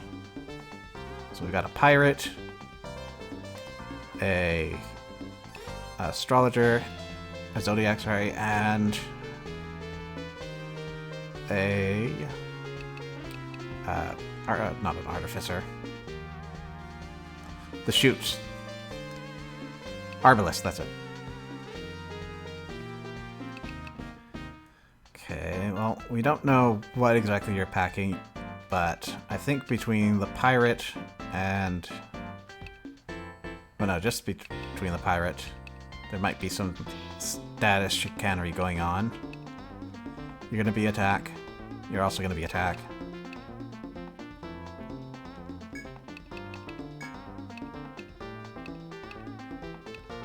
And...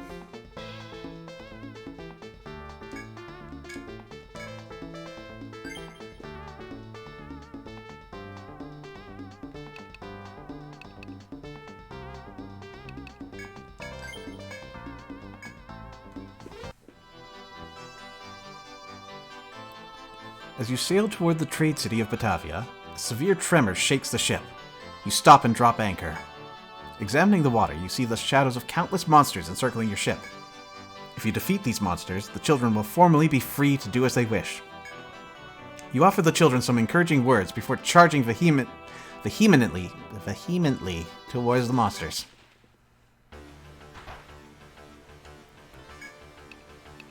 This is very peculiarly boss music.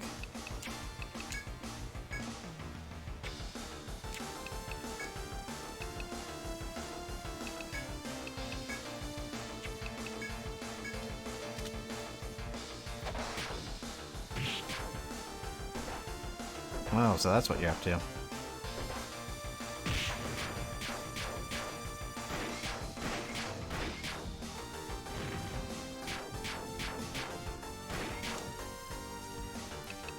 Well, I can help out with that.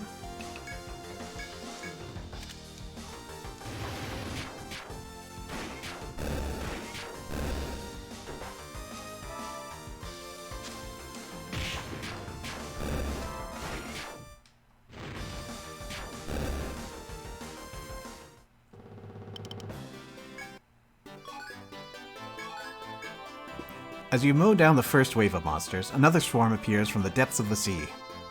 The children look exhausted, but you inspire them to go on as you turn to face the new threat.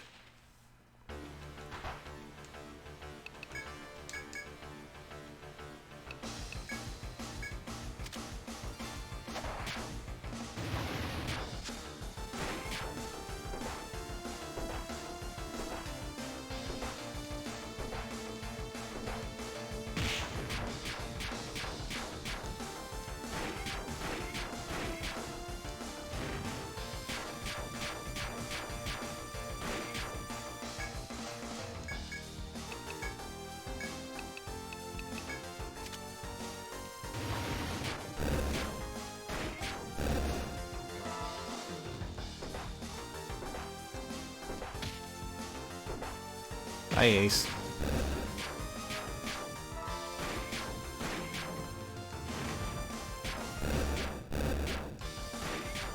Oh, just saved it.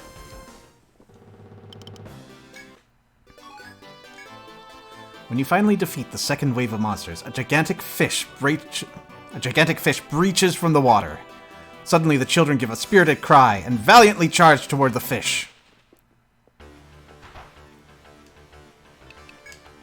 It's a bit more what I was expecting.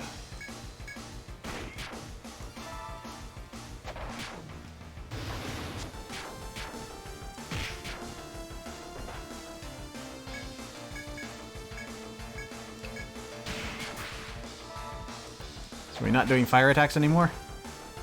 It's still my best move.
Just need to push them over the edge.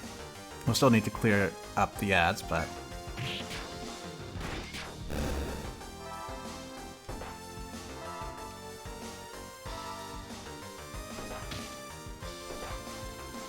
Oh, that's baby poison.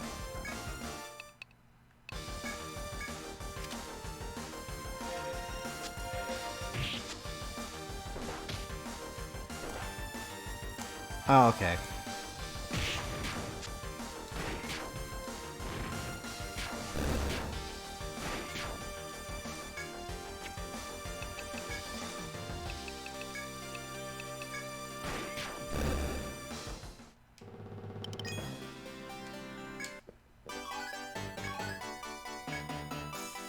Children's hard fighting has paid off as the gigantic fish sinks into its red-stained, watery grave. You look around cautiously, but Batavia's sea seems calm and clear. There are no signs of monsters. At that moment, the children sink to the ground like jelly and laugh exhaustedly. The children are truly free to do as they wish now. This is also the beginning of their hardships. The young adventurers have finished their first quest, and you set a course back to port. Ah, you came back in one piece. You must have defeated that swarm of monsters. Thanks to you, the trade along the Batavia Sea can flourish again, free of monsters. Eliminating hindrances to the Ocean City's restoration is an important duty for you. Keep it up! Also, this is a reward in honor of your praiseworthy deed. Take it as a sign of Batavia's friendship.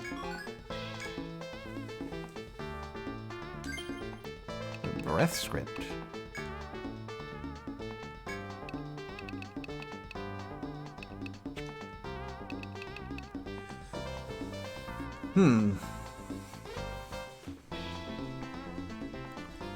Quickly recover HP at the end of the turn. So, we do have to survive the round.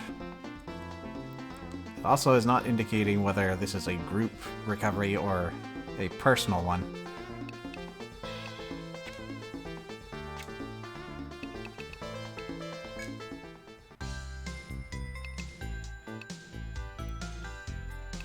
Alright.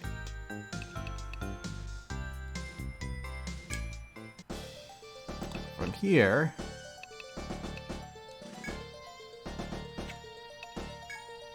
Oh, not register. Formation. I'm going to be switching up the team a little here. So of course we're going to keep our main four always.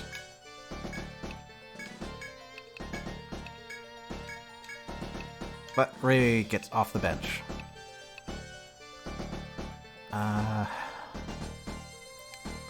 She's good as a frontliner, but considering she's level 5 at the moment, I think we'll keep her in the back.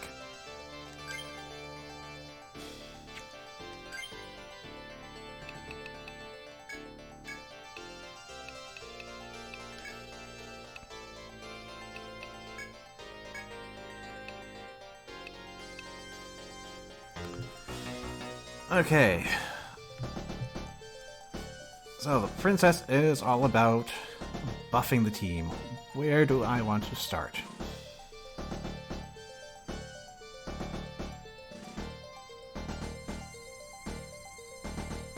Yeah, that's pretty straightforward.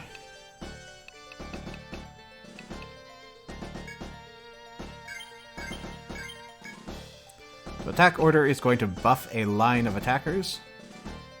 Do more damage. Physical damage.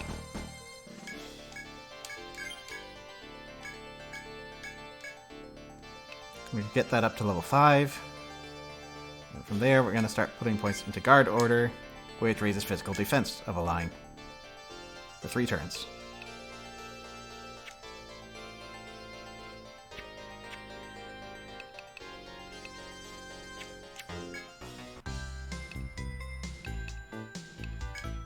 And we're going to need to get her equipped.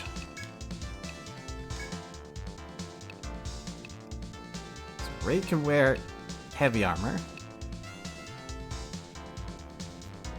Which I'll want eventually. Is that the best choice now?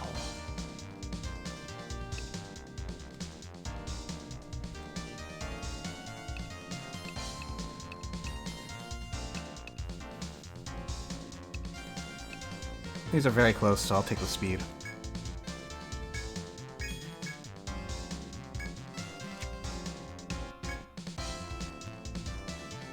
Alright, so we can choose from swords, rapiers, and I think clubs, and daggers, and books. Nope, not clubs.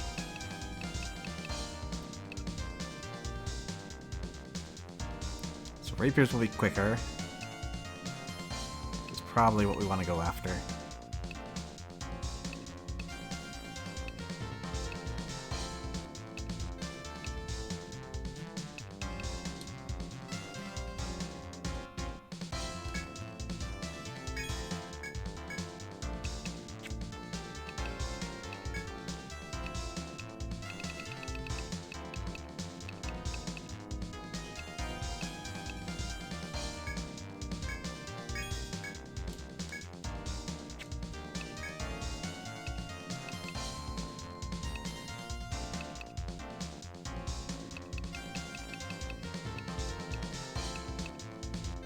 I think that's good for now.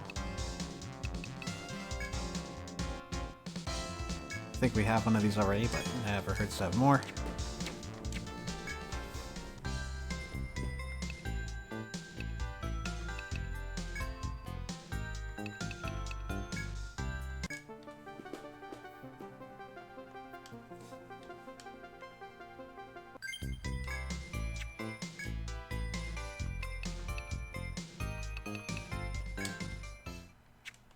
Okay, we've got the bistro hit up.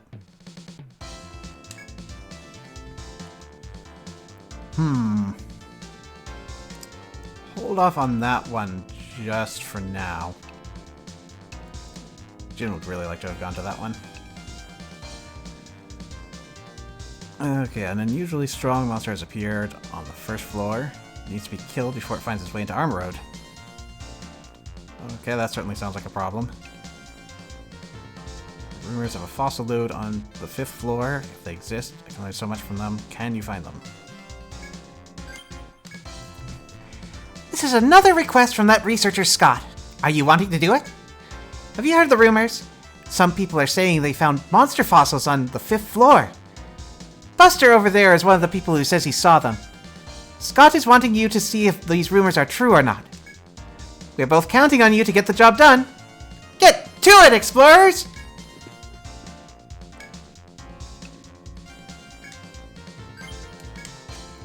The Senate has issued this request only a moment ago. I'm very glad you are here accepting it. It seems there is a monster wandering around on first floor that is far stronger than normal. Countless novices and ordinary citizens have fallen victim to these awfulings. The request this time is to get in there and beat them down. I'm thinking this will be a good test of your skills, yes? The city is counting on you. Go restore peace to the people of Armor Road, explorers.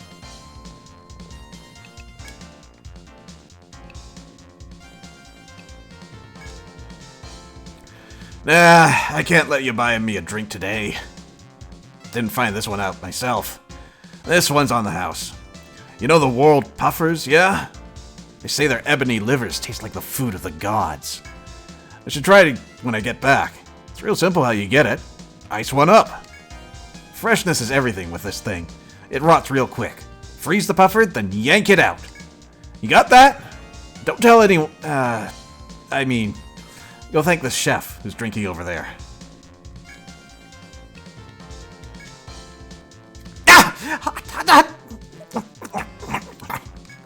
What? For the fossils?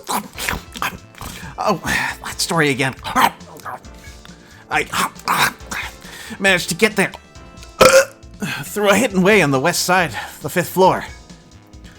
It was a total accident. I was being chased by a huge crocodile.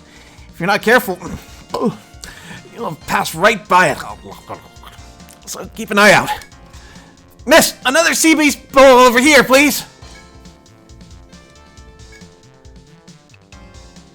So, hidden path on the 5th floor somewhere, being chased by a crocodile. Have you ever eaten a world puffer before? If not, I highly recommend it. It's an Armor Road delicacy. Some say the liver is like ambrosia. but amateurs shouldn't try to cook it. Whole puffers secrete a powerful nerve toxin. If you're not careful, it can cause numbness of the limbs, paralysis of the body, and even blindness. If you want to eat it, come to my restaurant. I'll let you sample the finest blowfish out there.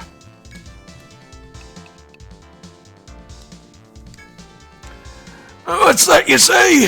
The red starfish are too fast for you to catch? Just blind them then. When you're dealing with monsters, you gotta anticipate them and do what they are not expecting. No normal human can last long in the labyrinth without using its brain. You do got one, right? We should start taking notes. So, let's see. We've got the World Puffers.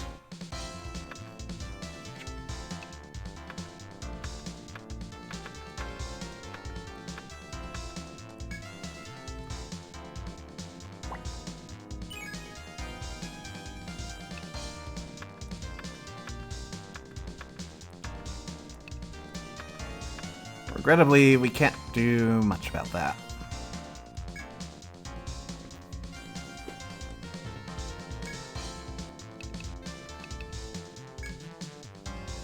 You're the Harmonian Guild, aren't you?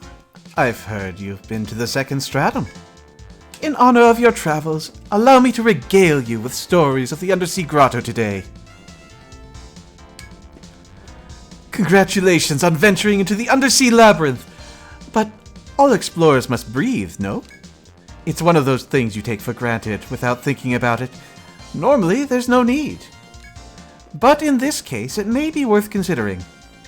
Men who don't think are scarcely more than apes. Why is there air undersea? Simple. It's proof positive of the city that sank into the abyss. The wondrous technology of old could do things one normally only hears about in fairy tales. Ordinary rock could be transmuted into gold. Creating undersea air passages would have been easy. In other words, you don't drown in the Undersea Grotto because that legendary city does exist.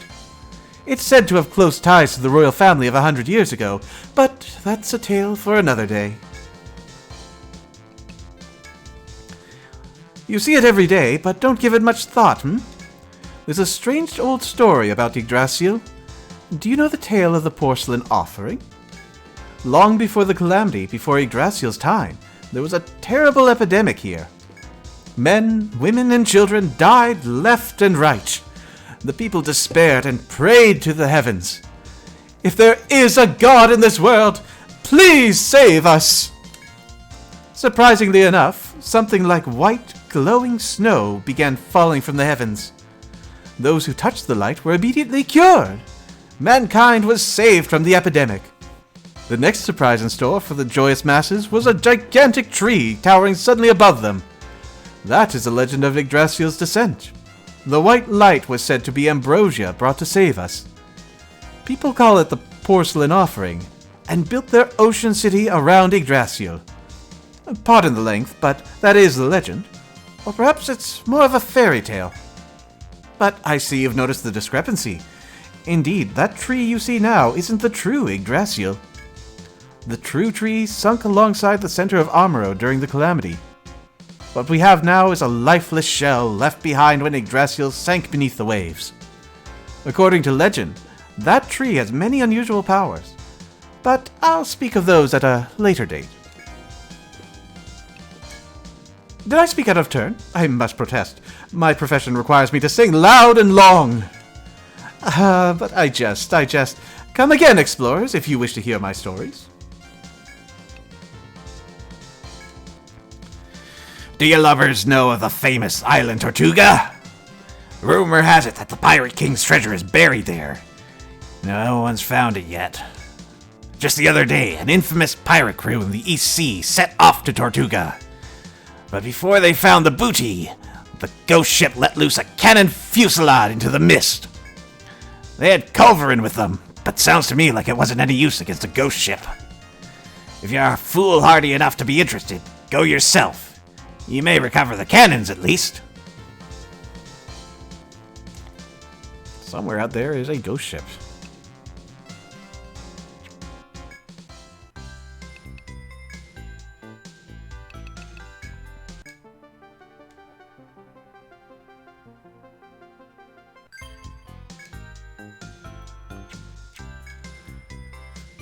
Okay, so the first thing... Actually, I want to get air up front. No, that's fine. Is we've got a monster on the first floor.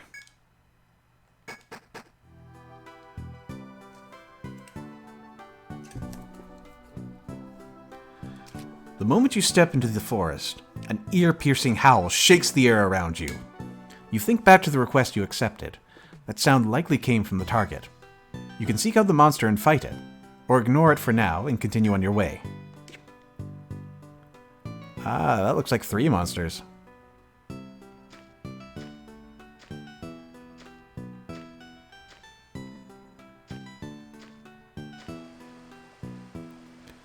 So they're making a line path, which means I'm not going to be able to get the drop on them.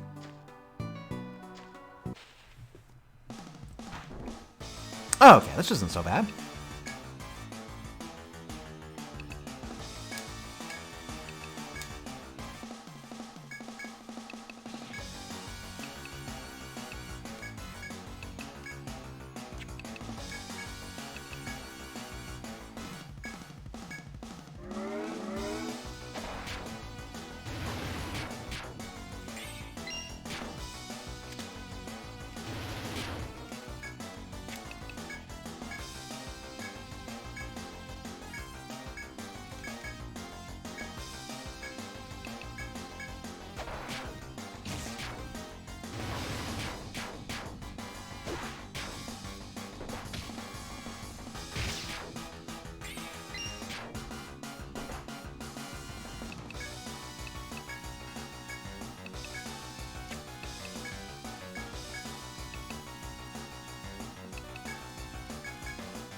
Alright, where am I starting to put my points?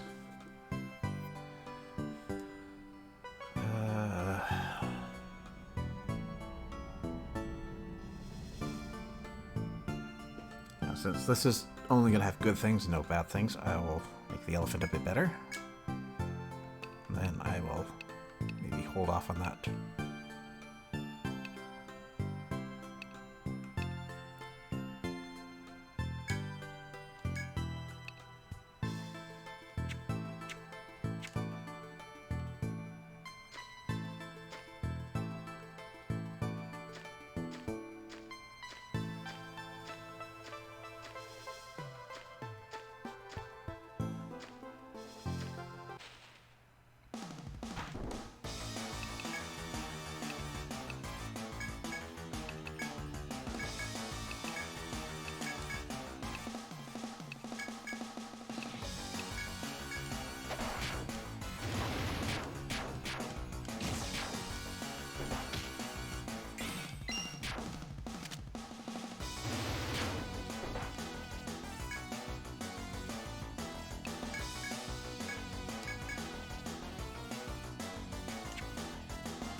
I need to reset the skills.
Okay, cross slash is no longer a great option.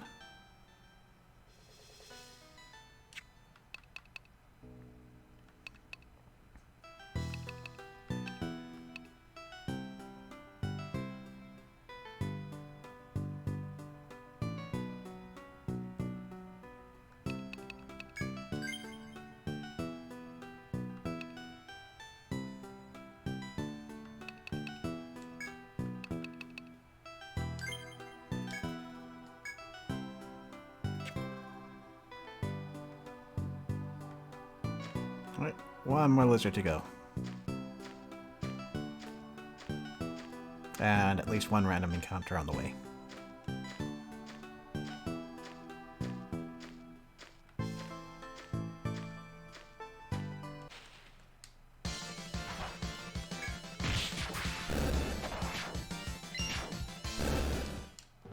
Just calm down, Sven.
As you strike the death blow, the monster lets out a final, keening wail and collapses. You've completed the request. You should report back to the bar for your reward.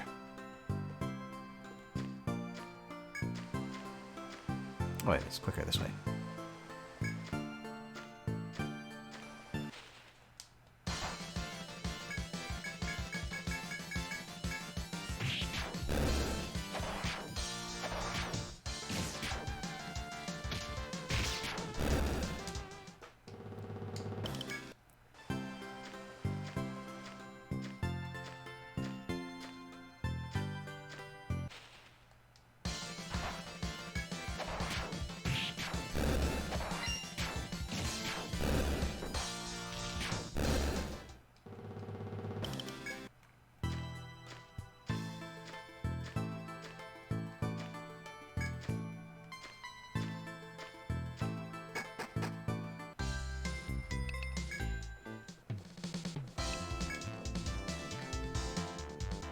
Oh yeah, I had that one too.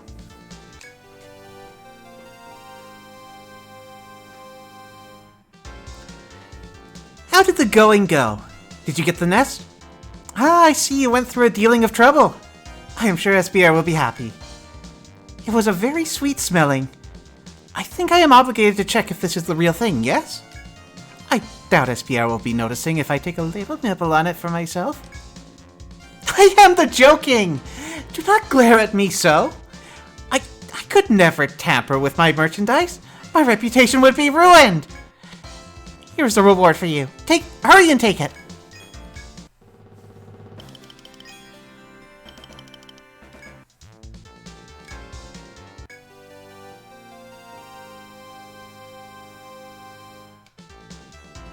Welcome to you!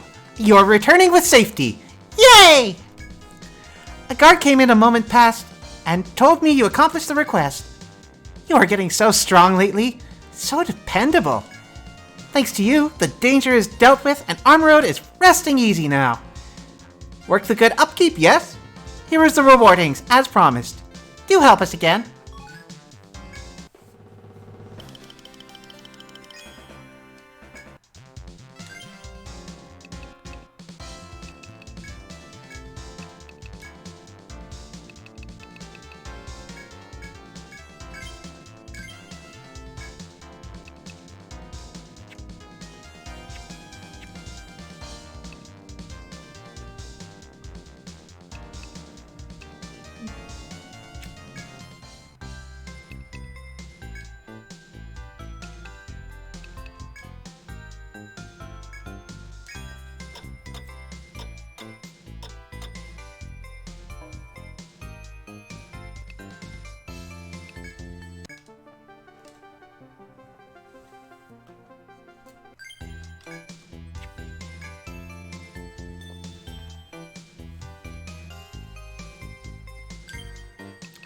So we've got a hidden path to find. That's it. As well, just generally push that frontier.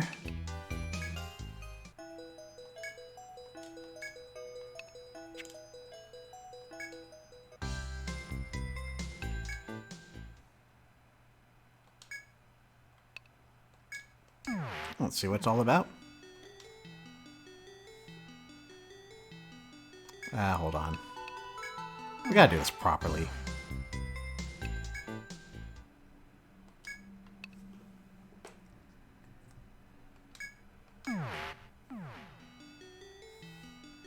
Oh, you're not even giving me that? I have to change floors?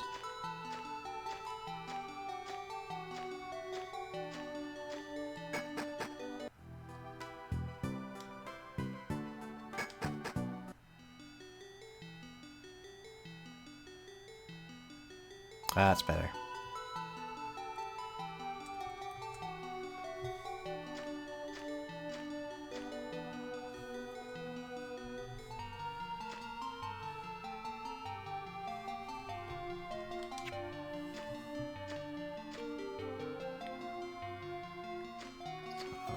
There is a way over here.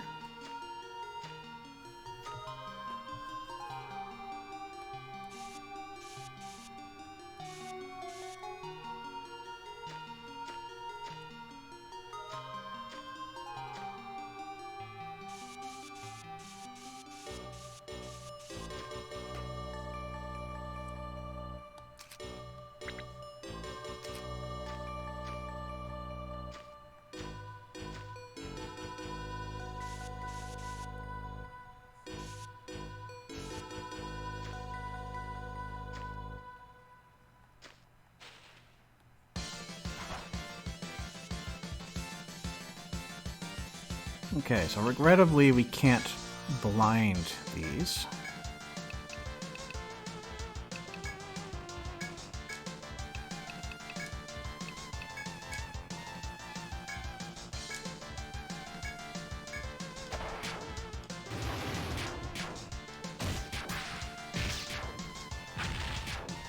Not weak to fire.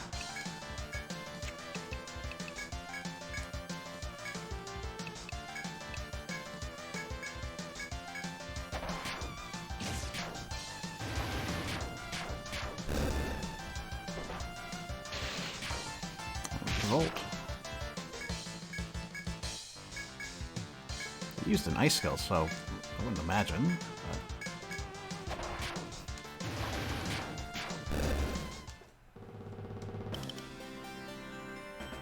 Wait, what? How did we get their bones?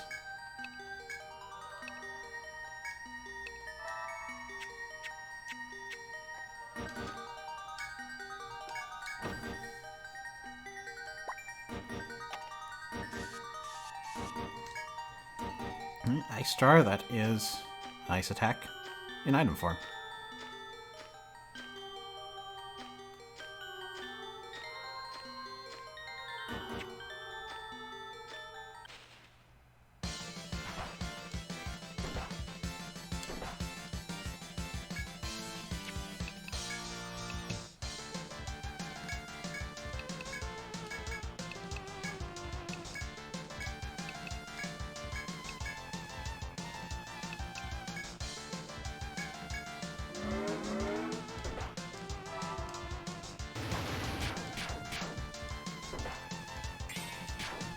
Yeah, definitely not ice. So it must be physical attacks.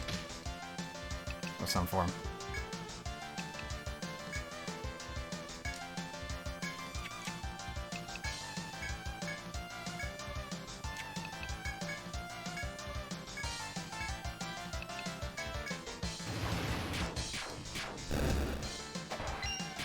Yep. Bash works.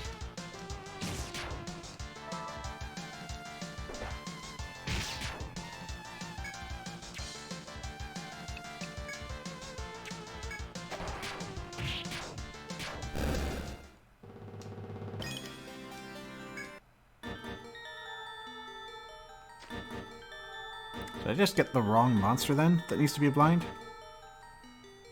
Because it's starting to look like that's a physical attack, and they're also weak to physical attacks.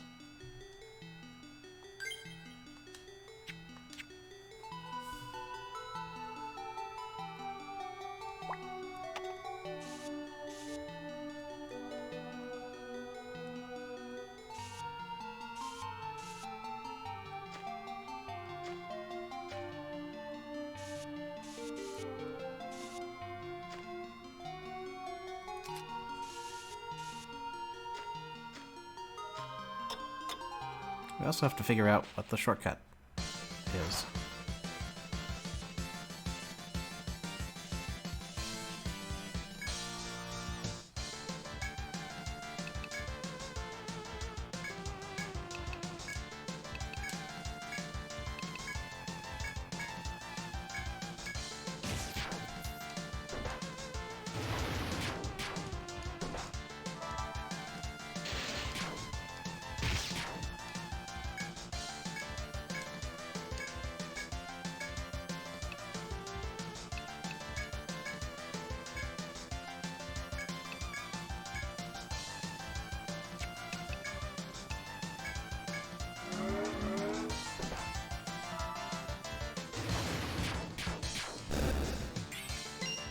Okay, a weak dice.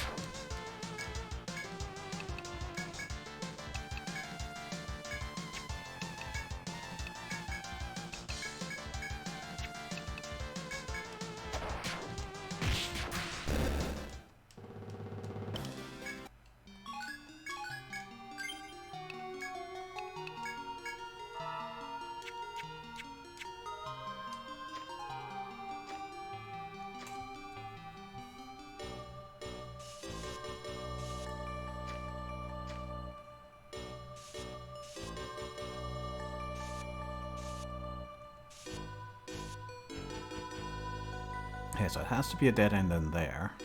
So let's check that out.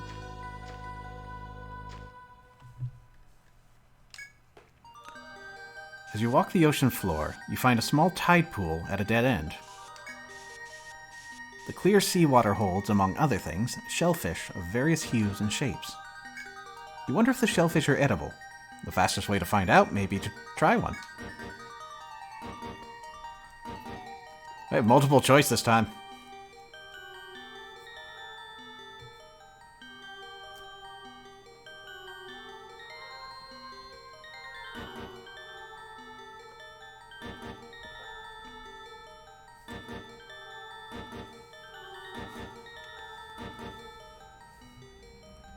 Saying yellow black.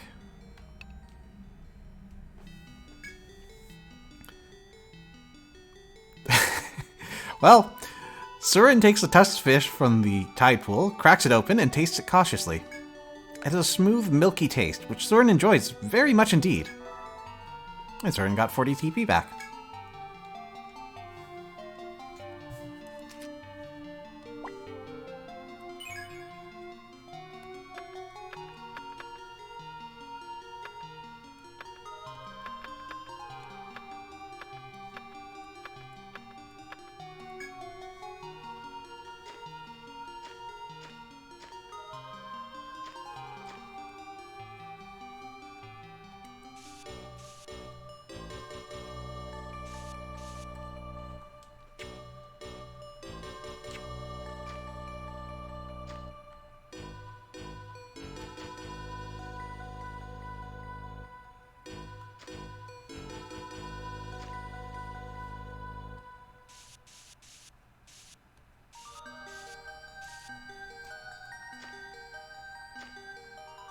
Ah, there it is.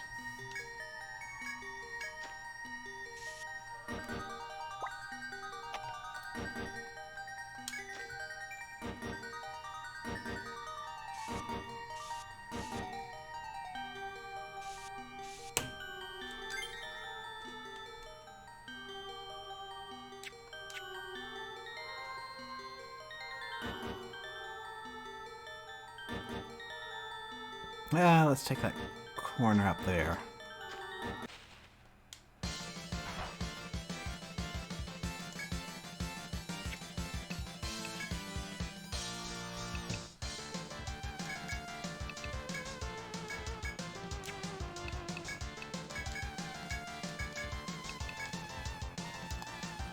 I was thinking it's gotta be fire here, right? All that flammable fur.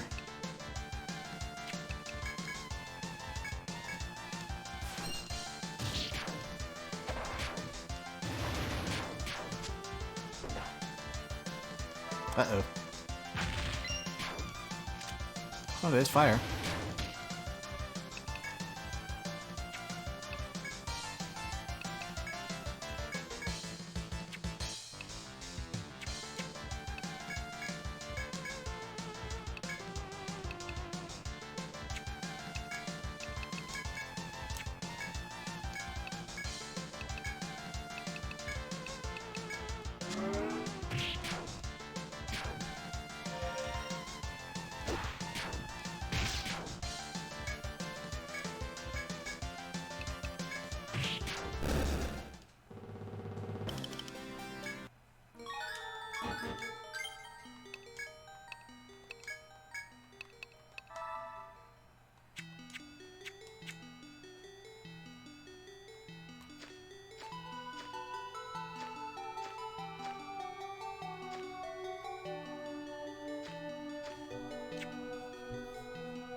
That looks ominous. Oh, it's just a pillar.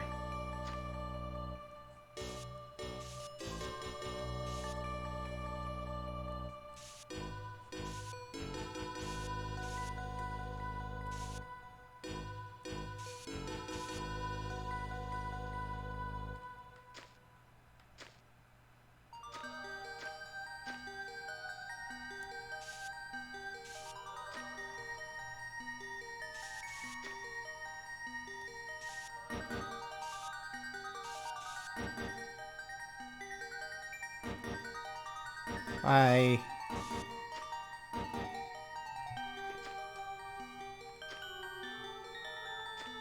Oh, it's on to me. Explains why I haven't run into an encounter yet. They tend to drop the encounter rates in FOE zones. Drop, not remove.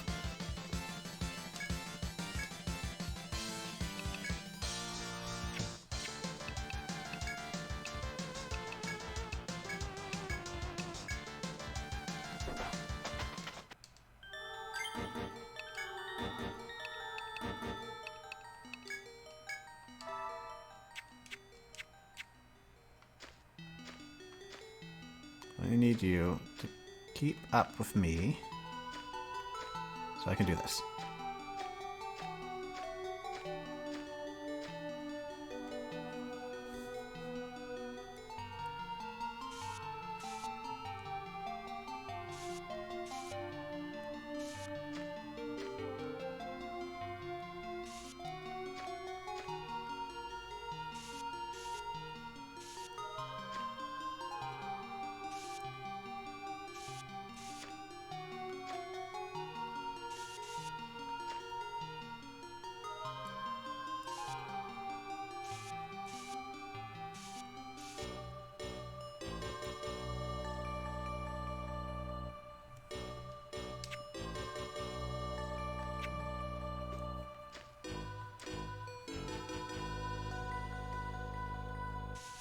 Ooh, shortcut.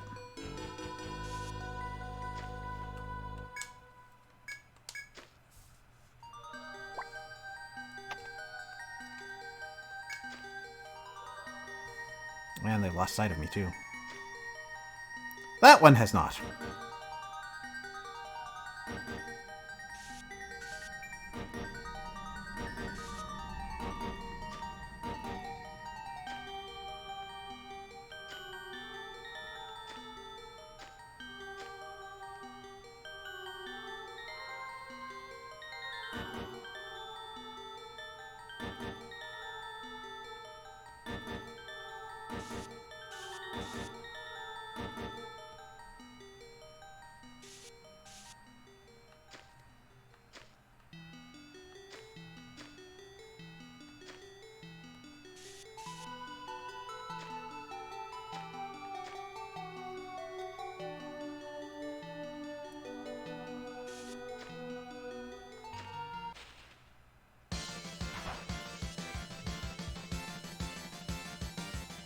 So War Puffers was ice.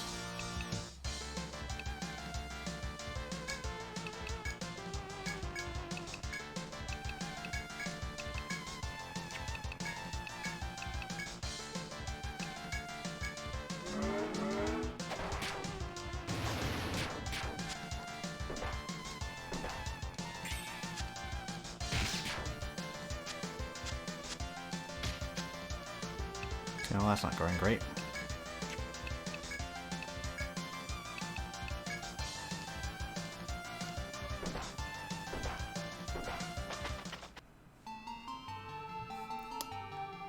Could be a trap down there, so...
That's a fun encounter.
Wondering if there might be a shortcut for all of this up there.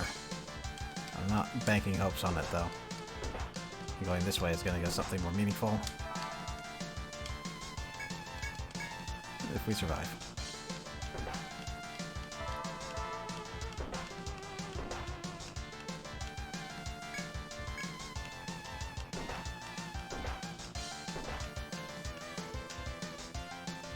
Well, that's what I get for hubris.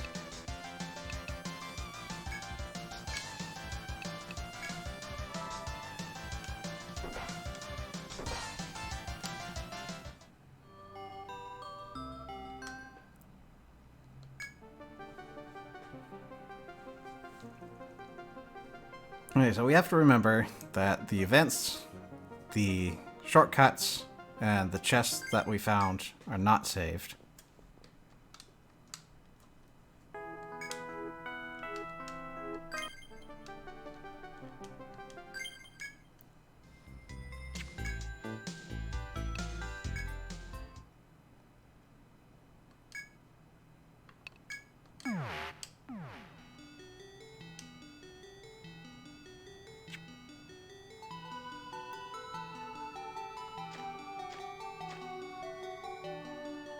This one first. Or no, we'll get that on the way back from the shortcut.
Did I lose my armor or something?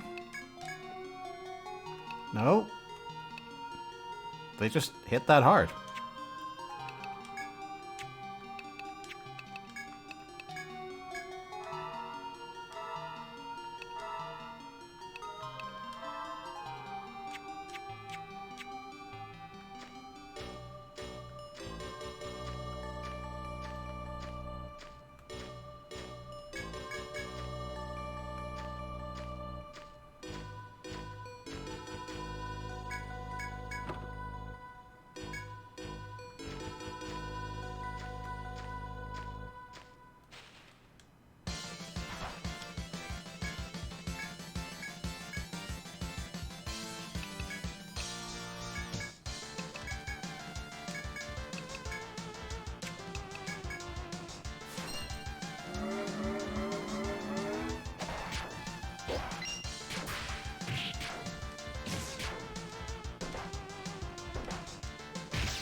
Let's scout out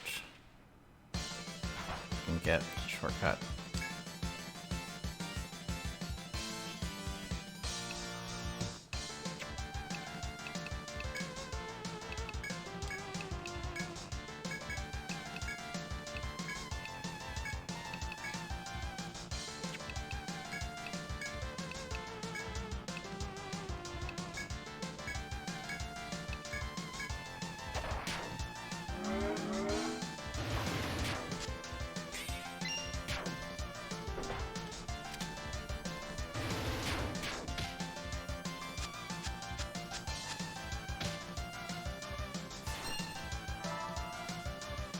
Okay, so it's just this one target.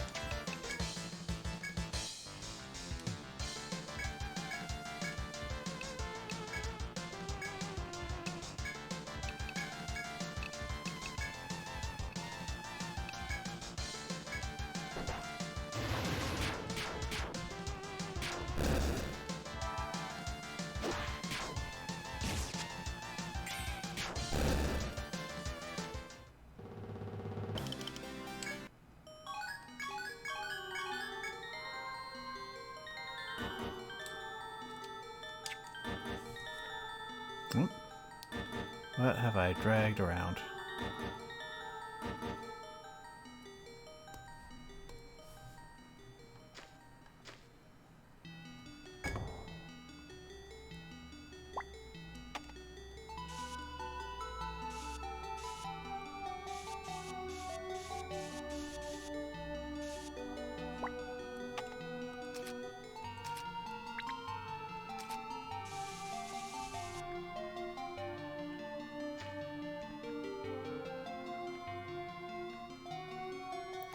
Doesn't look like we got a shortcut in here.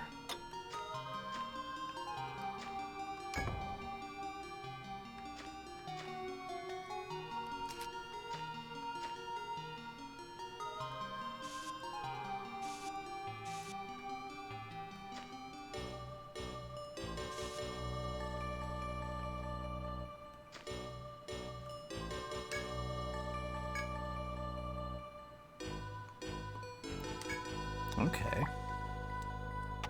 I don't see the landmark there.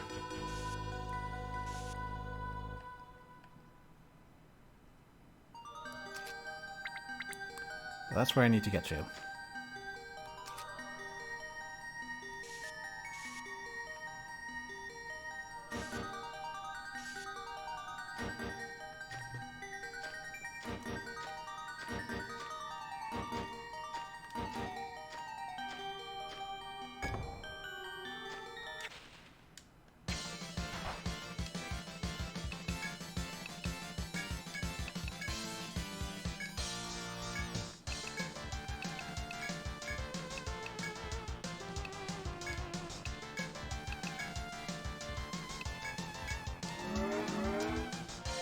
Oh, too quick.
also check that path this time.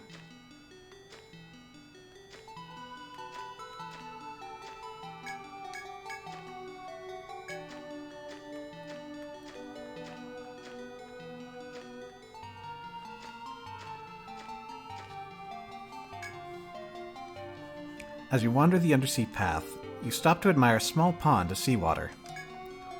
The pond contains several colorful fish swimming peacefully. You can feed the cute little fish, or ignore them, and continue your investigation of the labyrinth. Do we feed the fish?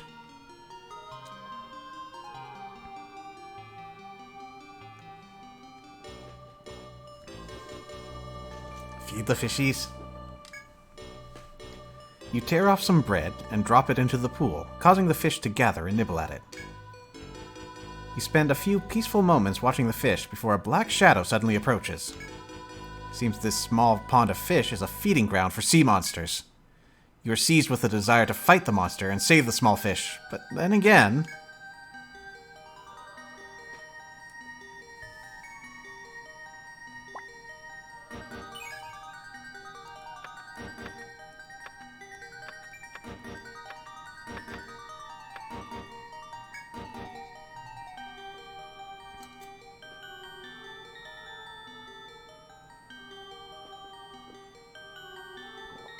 You must fight or else you waste the bread.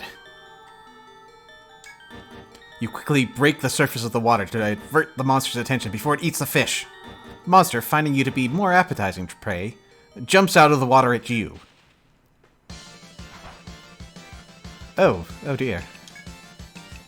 I don't know what's going on with these. They look mean.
With the monster vanquished, you look again at the peaceful pond, but the small fish have escaped. Your success in saving their lives will have to be enough, and you do feel satisfied as you walk away.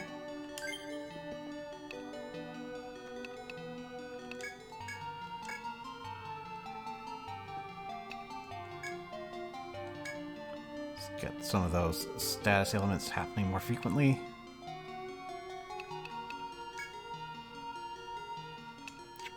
Actually, where are we at?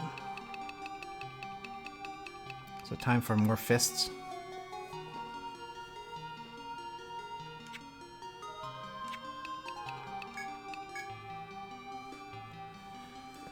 That would be 8.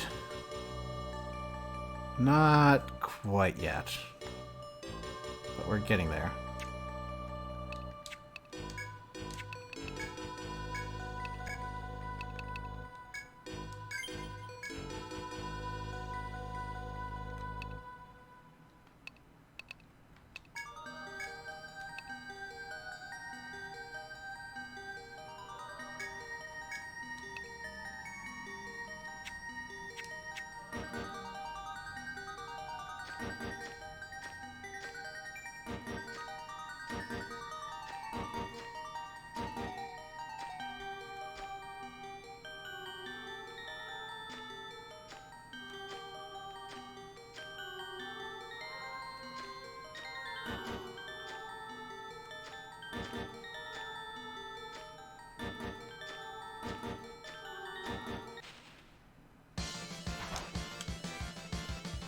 Oh, great, it's this thing again.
Okay, let's take a look at what we get out of this.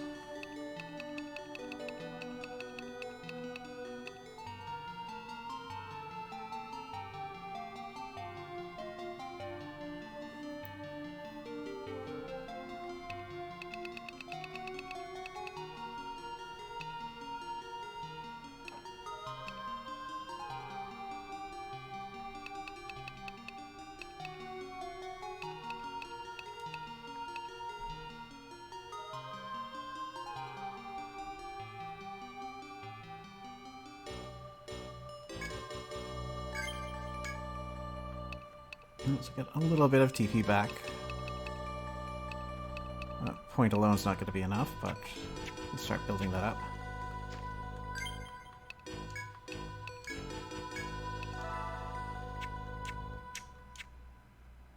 Okay, let's try to get that shortcut. Well, first this shortcut.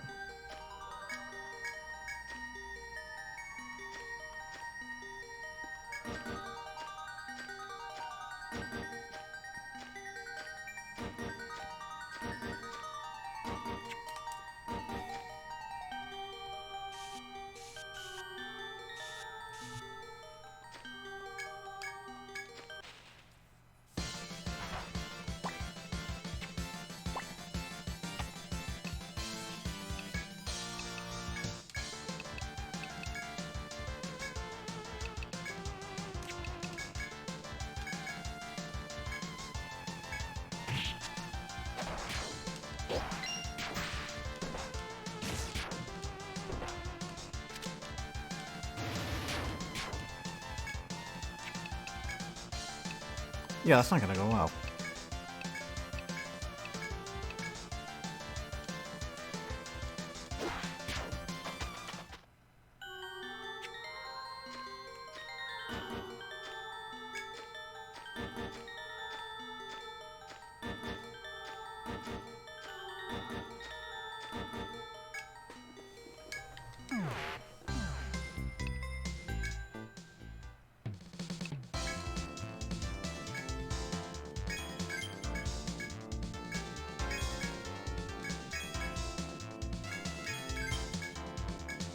Ooh, blind gas.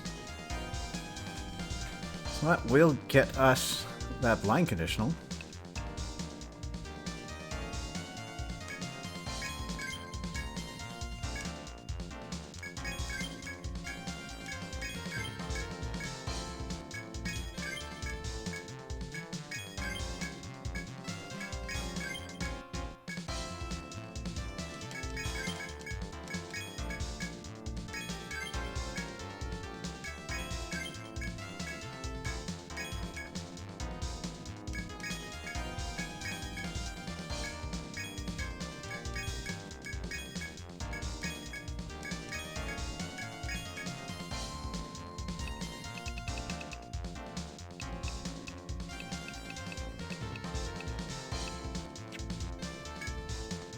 Yeah, at this point, I don't think this is going anywhere.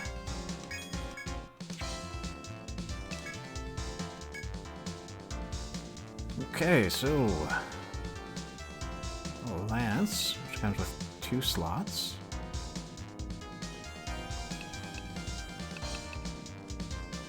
And is a pretty significant upgrade. trouble is I'm low on money, so I'll need to do a couple farm runs off screen.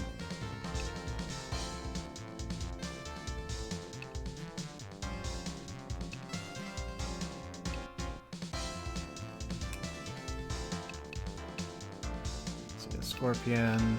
Does that compare? Oh, right, you're not in my party.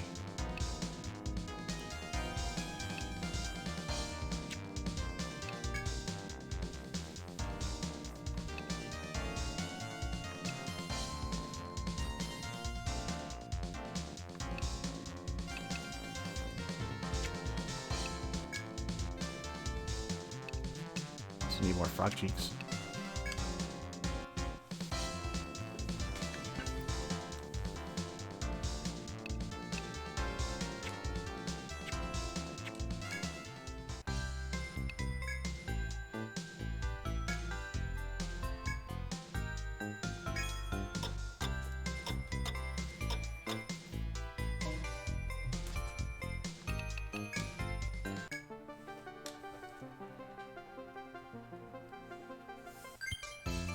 Okay, and I think we will round things out by going out to sea.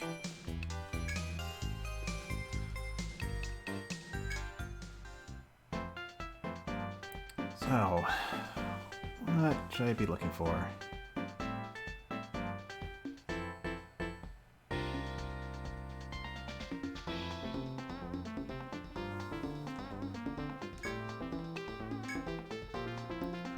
I do have that.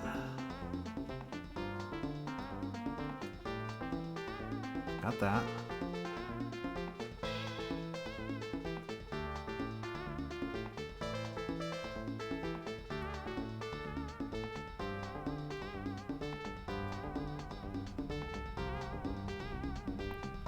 Take a look at that.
Carefully plying the reef-strewn waters east of Batavia, you spot the remains of a shipwreck.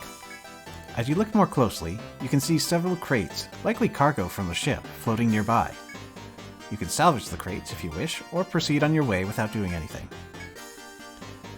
You jump into the ocean and begin bringing the crates back to your ship.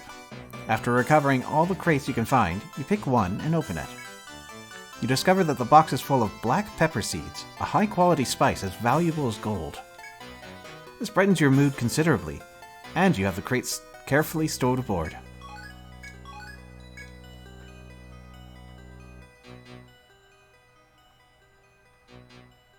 Let's see what we can do up this way.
There is.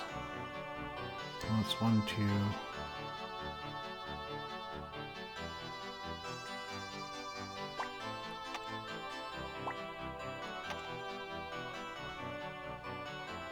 Yeah, that's it.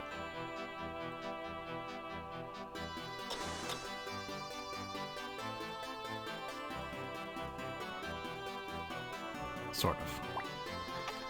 Let's get up here.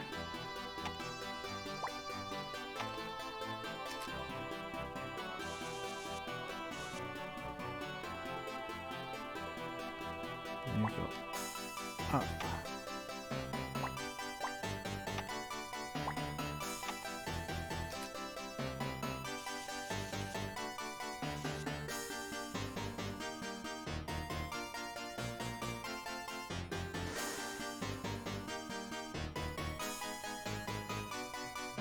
A violent current blocks your path forward. Squinting, you can see many ships moored at a harbor beyond the current. That must be Ayutthaya, a well-known commercial port. You can try to find a way there, if you like, or you can explore more easily accessible regions.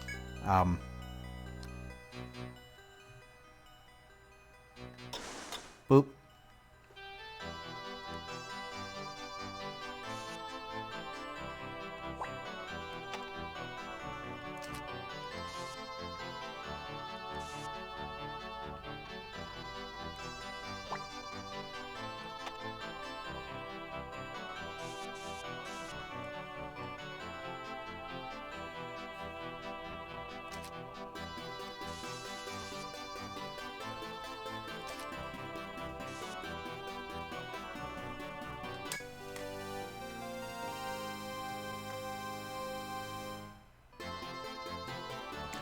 You have arrived at Ayutthaya, the thriving commercial port. It took perseverance to navigate the sudden ocean currents and establish a route here. You note the route to Ayutthaya on your chart and decide to return to Armoroad and report. The day of Armoroad's return to glory is now one step closer. Thank you, monsters. Thank you, members of Harmonia. I've received word that you reached Ayutthaya. Ayutthaya has a long history. It's been a monarchy since ancient times. It's also a famous port of call for voyaging ships. The carpenters of Ayutthaya are quite skilled. Thanks to you, we should start to see activity along the route to Ayutthaya again. So, I took the liberty of contacting them and ordering some improvements for your ship. Don't worry about it. It's just my way of saying thanks. Besides, the carpenters can't come over here until their work in Ayutthaya is done. I guess you'll have to be patient for a little while.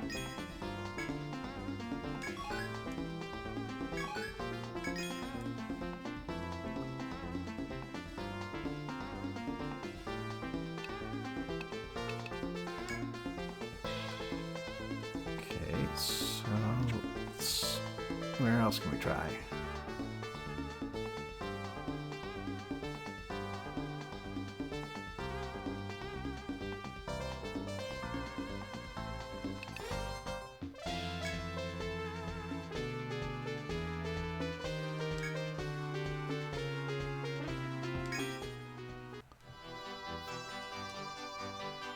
Oh, a gold ship.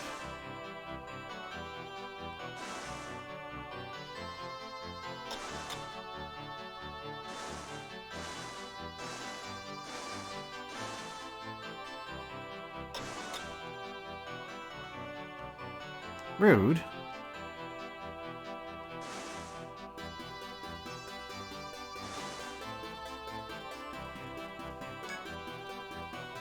As you sail along the open sea, you spot a merchant ship in your path. The other ship has noticed you as well, and one of the sailors waves as you approach. Ahoy there! We're merchants who make our livings by doing trade along this route. Your adventurers from Armoroad, right? I bet you'd have pretty rare stuff. Why not trade some of those goods you only get in the maze? I'll make it worth your while. As a gesture of friendship, let me give you this parchment. It's old and has some value. The sailor tosses a scroll over to you, and you easily catch it. Right. let's get down to business. I need some topaz at the moment. Got any to spare? No. Don't want to trade, eh? No worries. Let's do business next time, then. The sailor returns to his cabin and sets sail for the next trading post on his itinerary. You get back to your task and resume your voyage.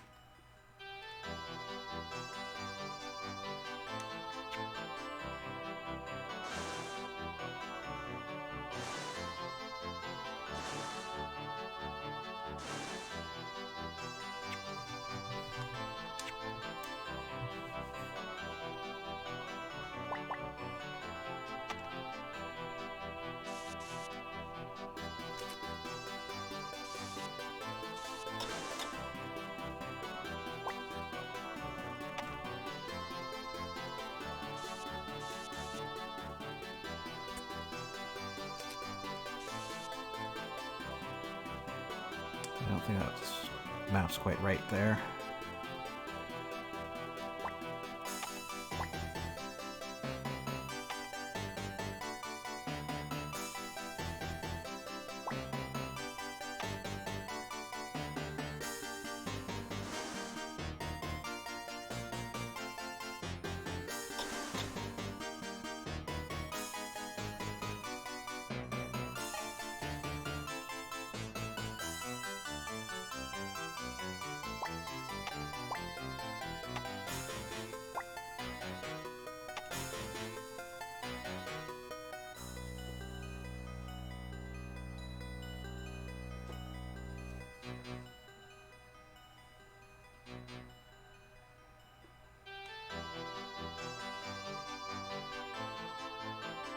Oh, this looks like a lot of fun.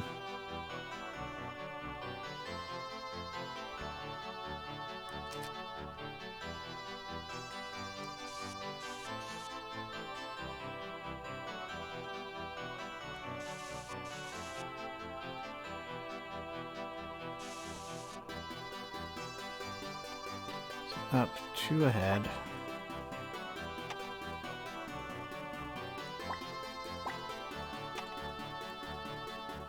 And that goes that way. Into death.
Oh, my map is really off.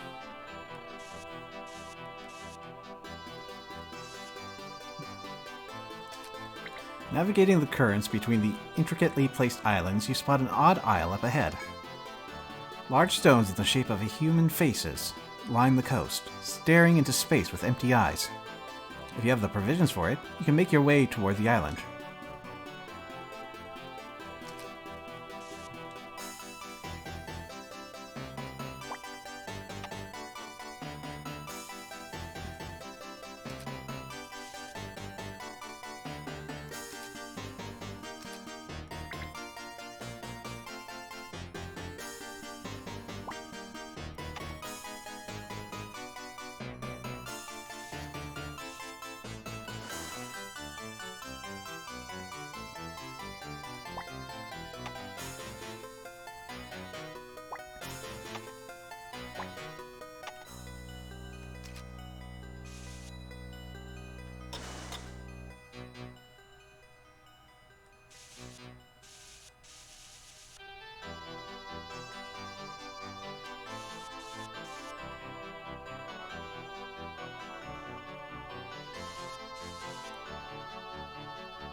I'm glad you're back. Your voyages seem to be going well. What? You found an island with boulders that look like human heads. You know, I believe I've read about that place. It said a tribe with superior technology lived there. Apparently, they used it to create stone giants that they used as war machines. From what I hear, the city that sunk during the calamity had very similar ancient methods. It seems worthy of an investigation. It'd be great if you could establish a route there. If we can send in Marines to check it out, we could get some answers. I wish you the best of luck.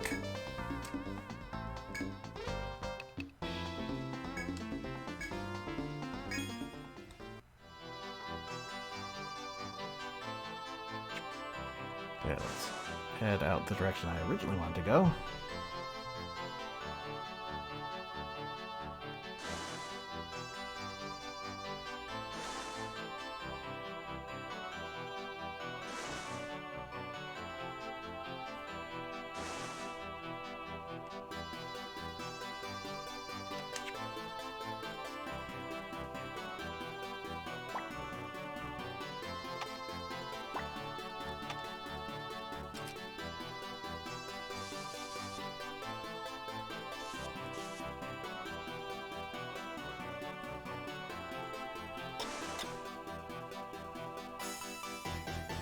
While sailing along the calm sea, you begin to see some white things along the water's surface. It looks like foam, but it also appears to be a living being. You think. It just sits there.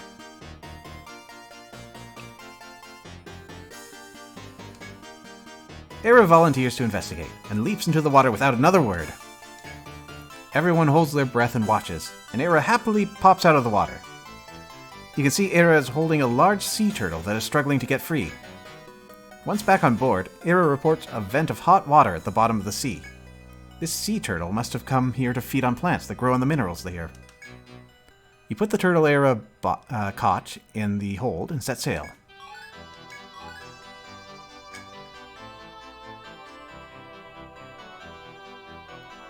Rations acquired.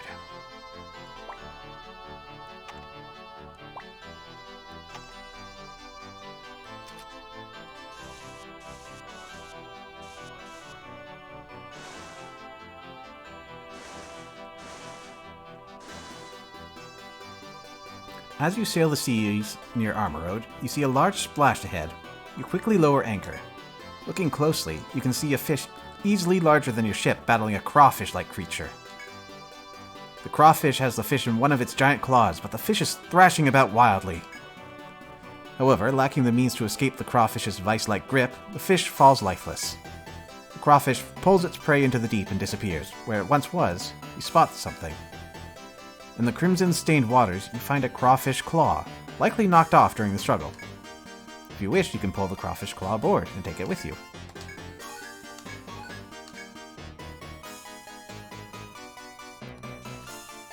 Now, in my notes, that is something you can... Nope, I'm thinking of something else. There are some time-specific events is what I was going to get at. That is not one of them.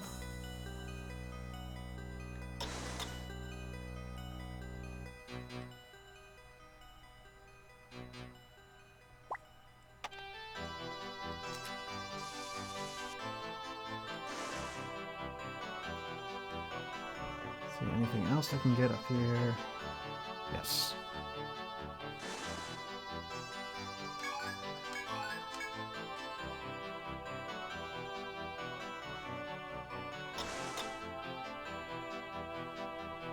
Continuing on your voyage, you notice the ocean ahead of you is glowing a bluish-white light.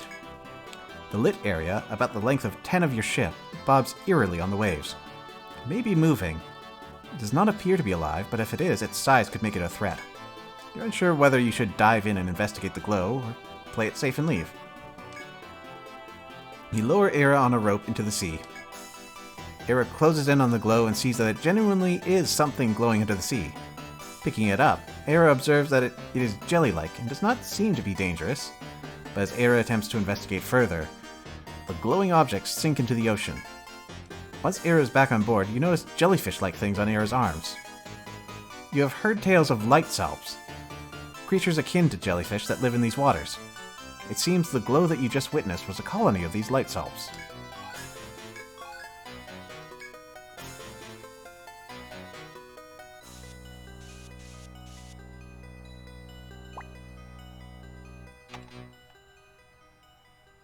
Hold on.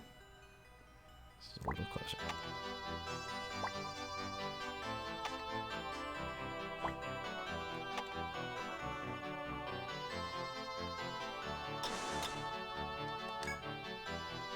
You listen to the waves as you approach Tortuga Island, also known as Skull Island.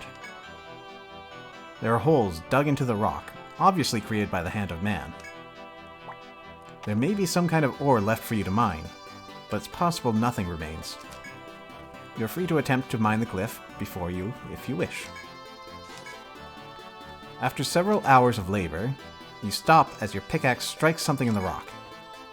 You inspect the area you are digging at and see a spot with a metal glint. You chip away at the stone and find a layer of iron ore. You store the iron ore you mined into the ship and set sail from this area.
That was rather productive.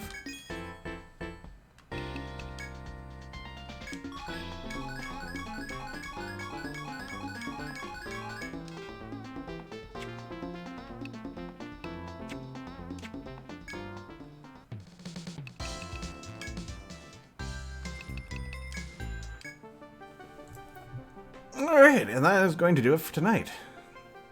Well, thank you everyone for coming on out. And until next time, take care everyone.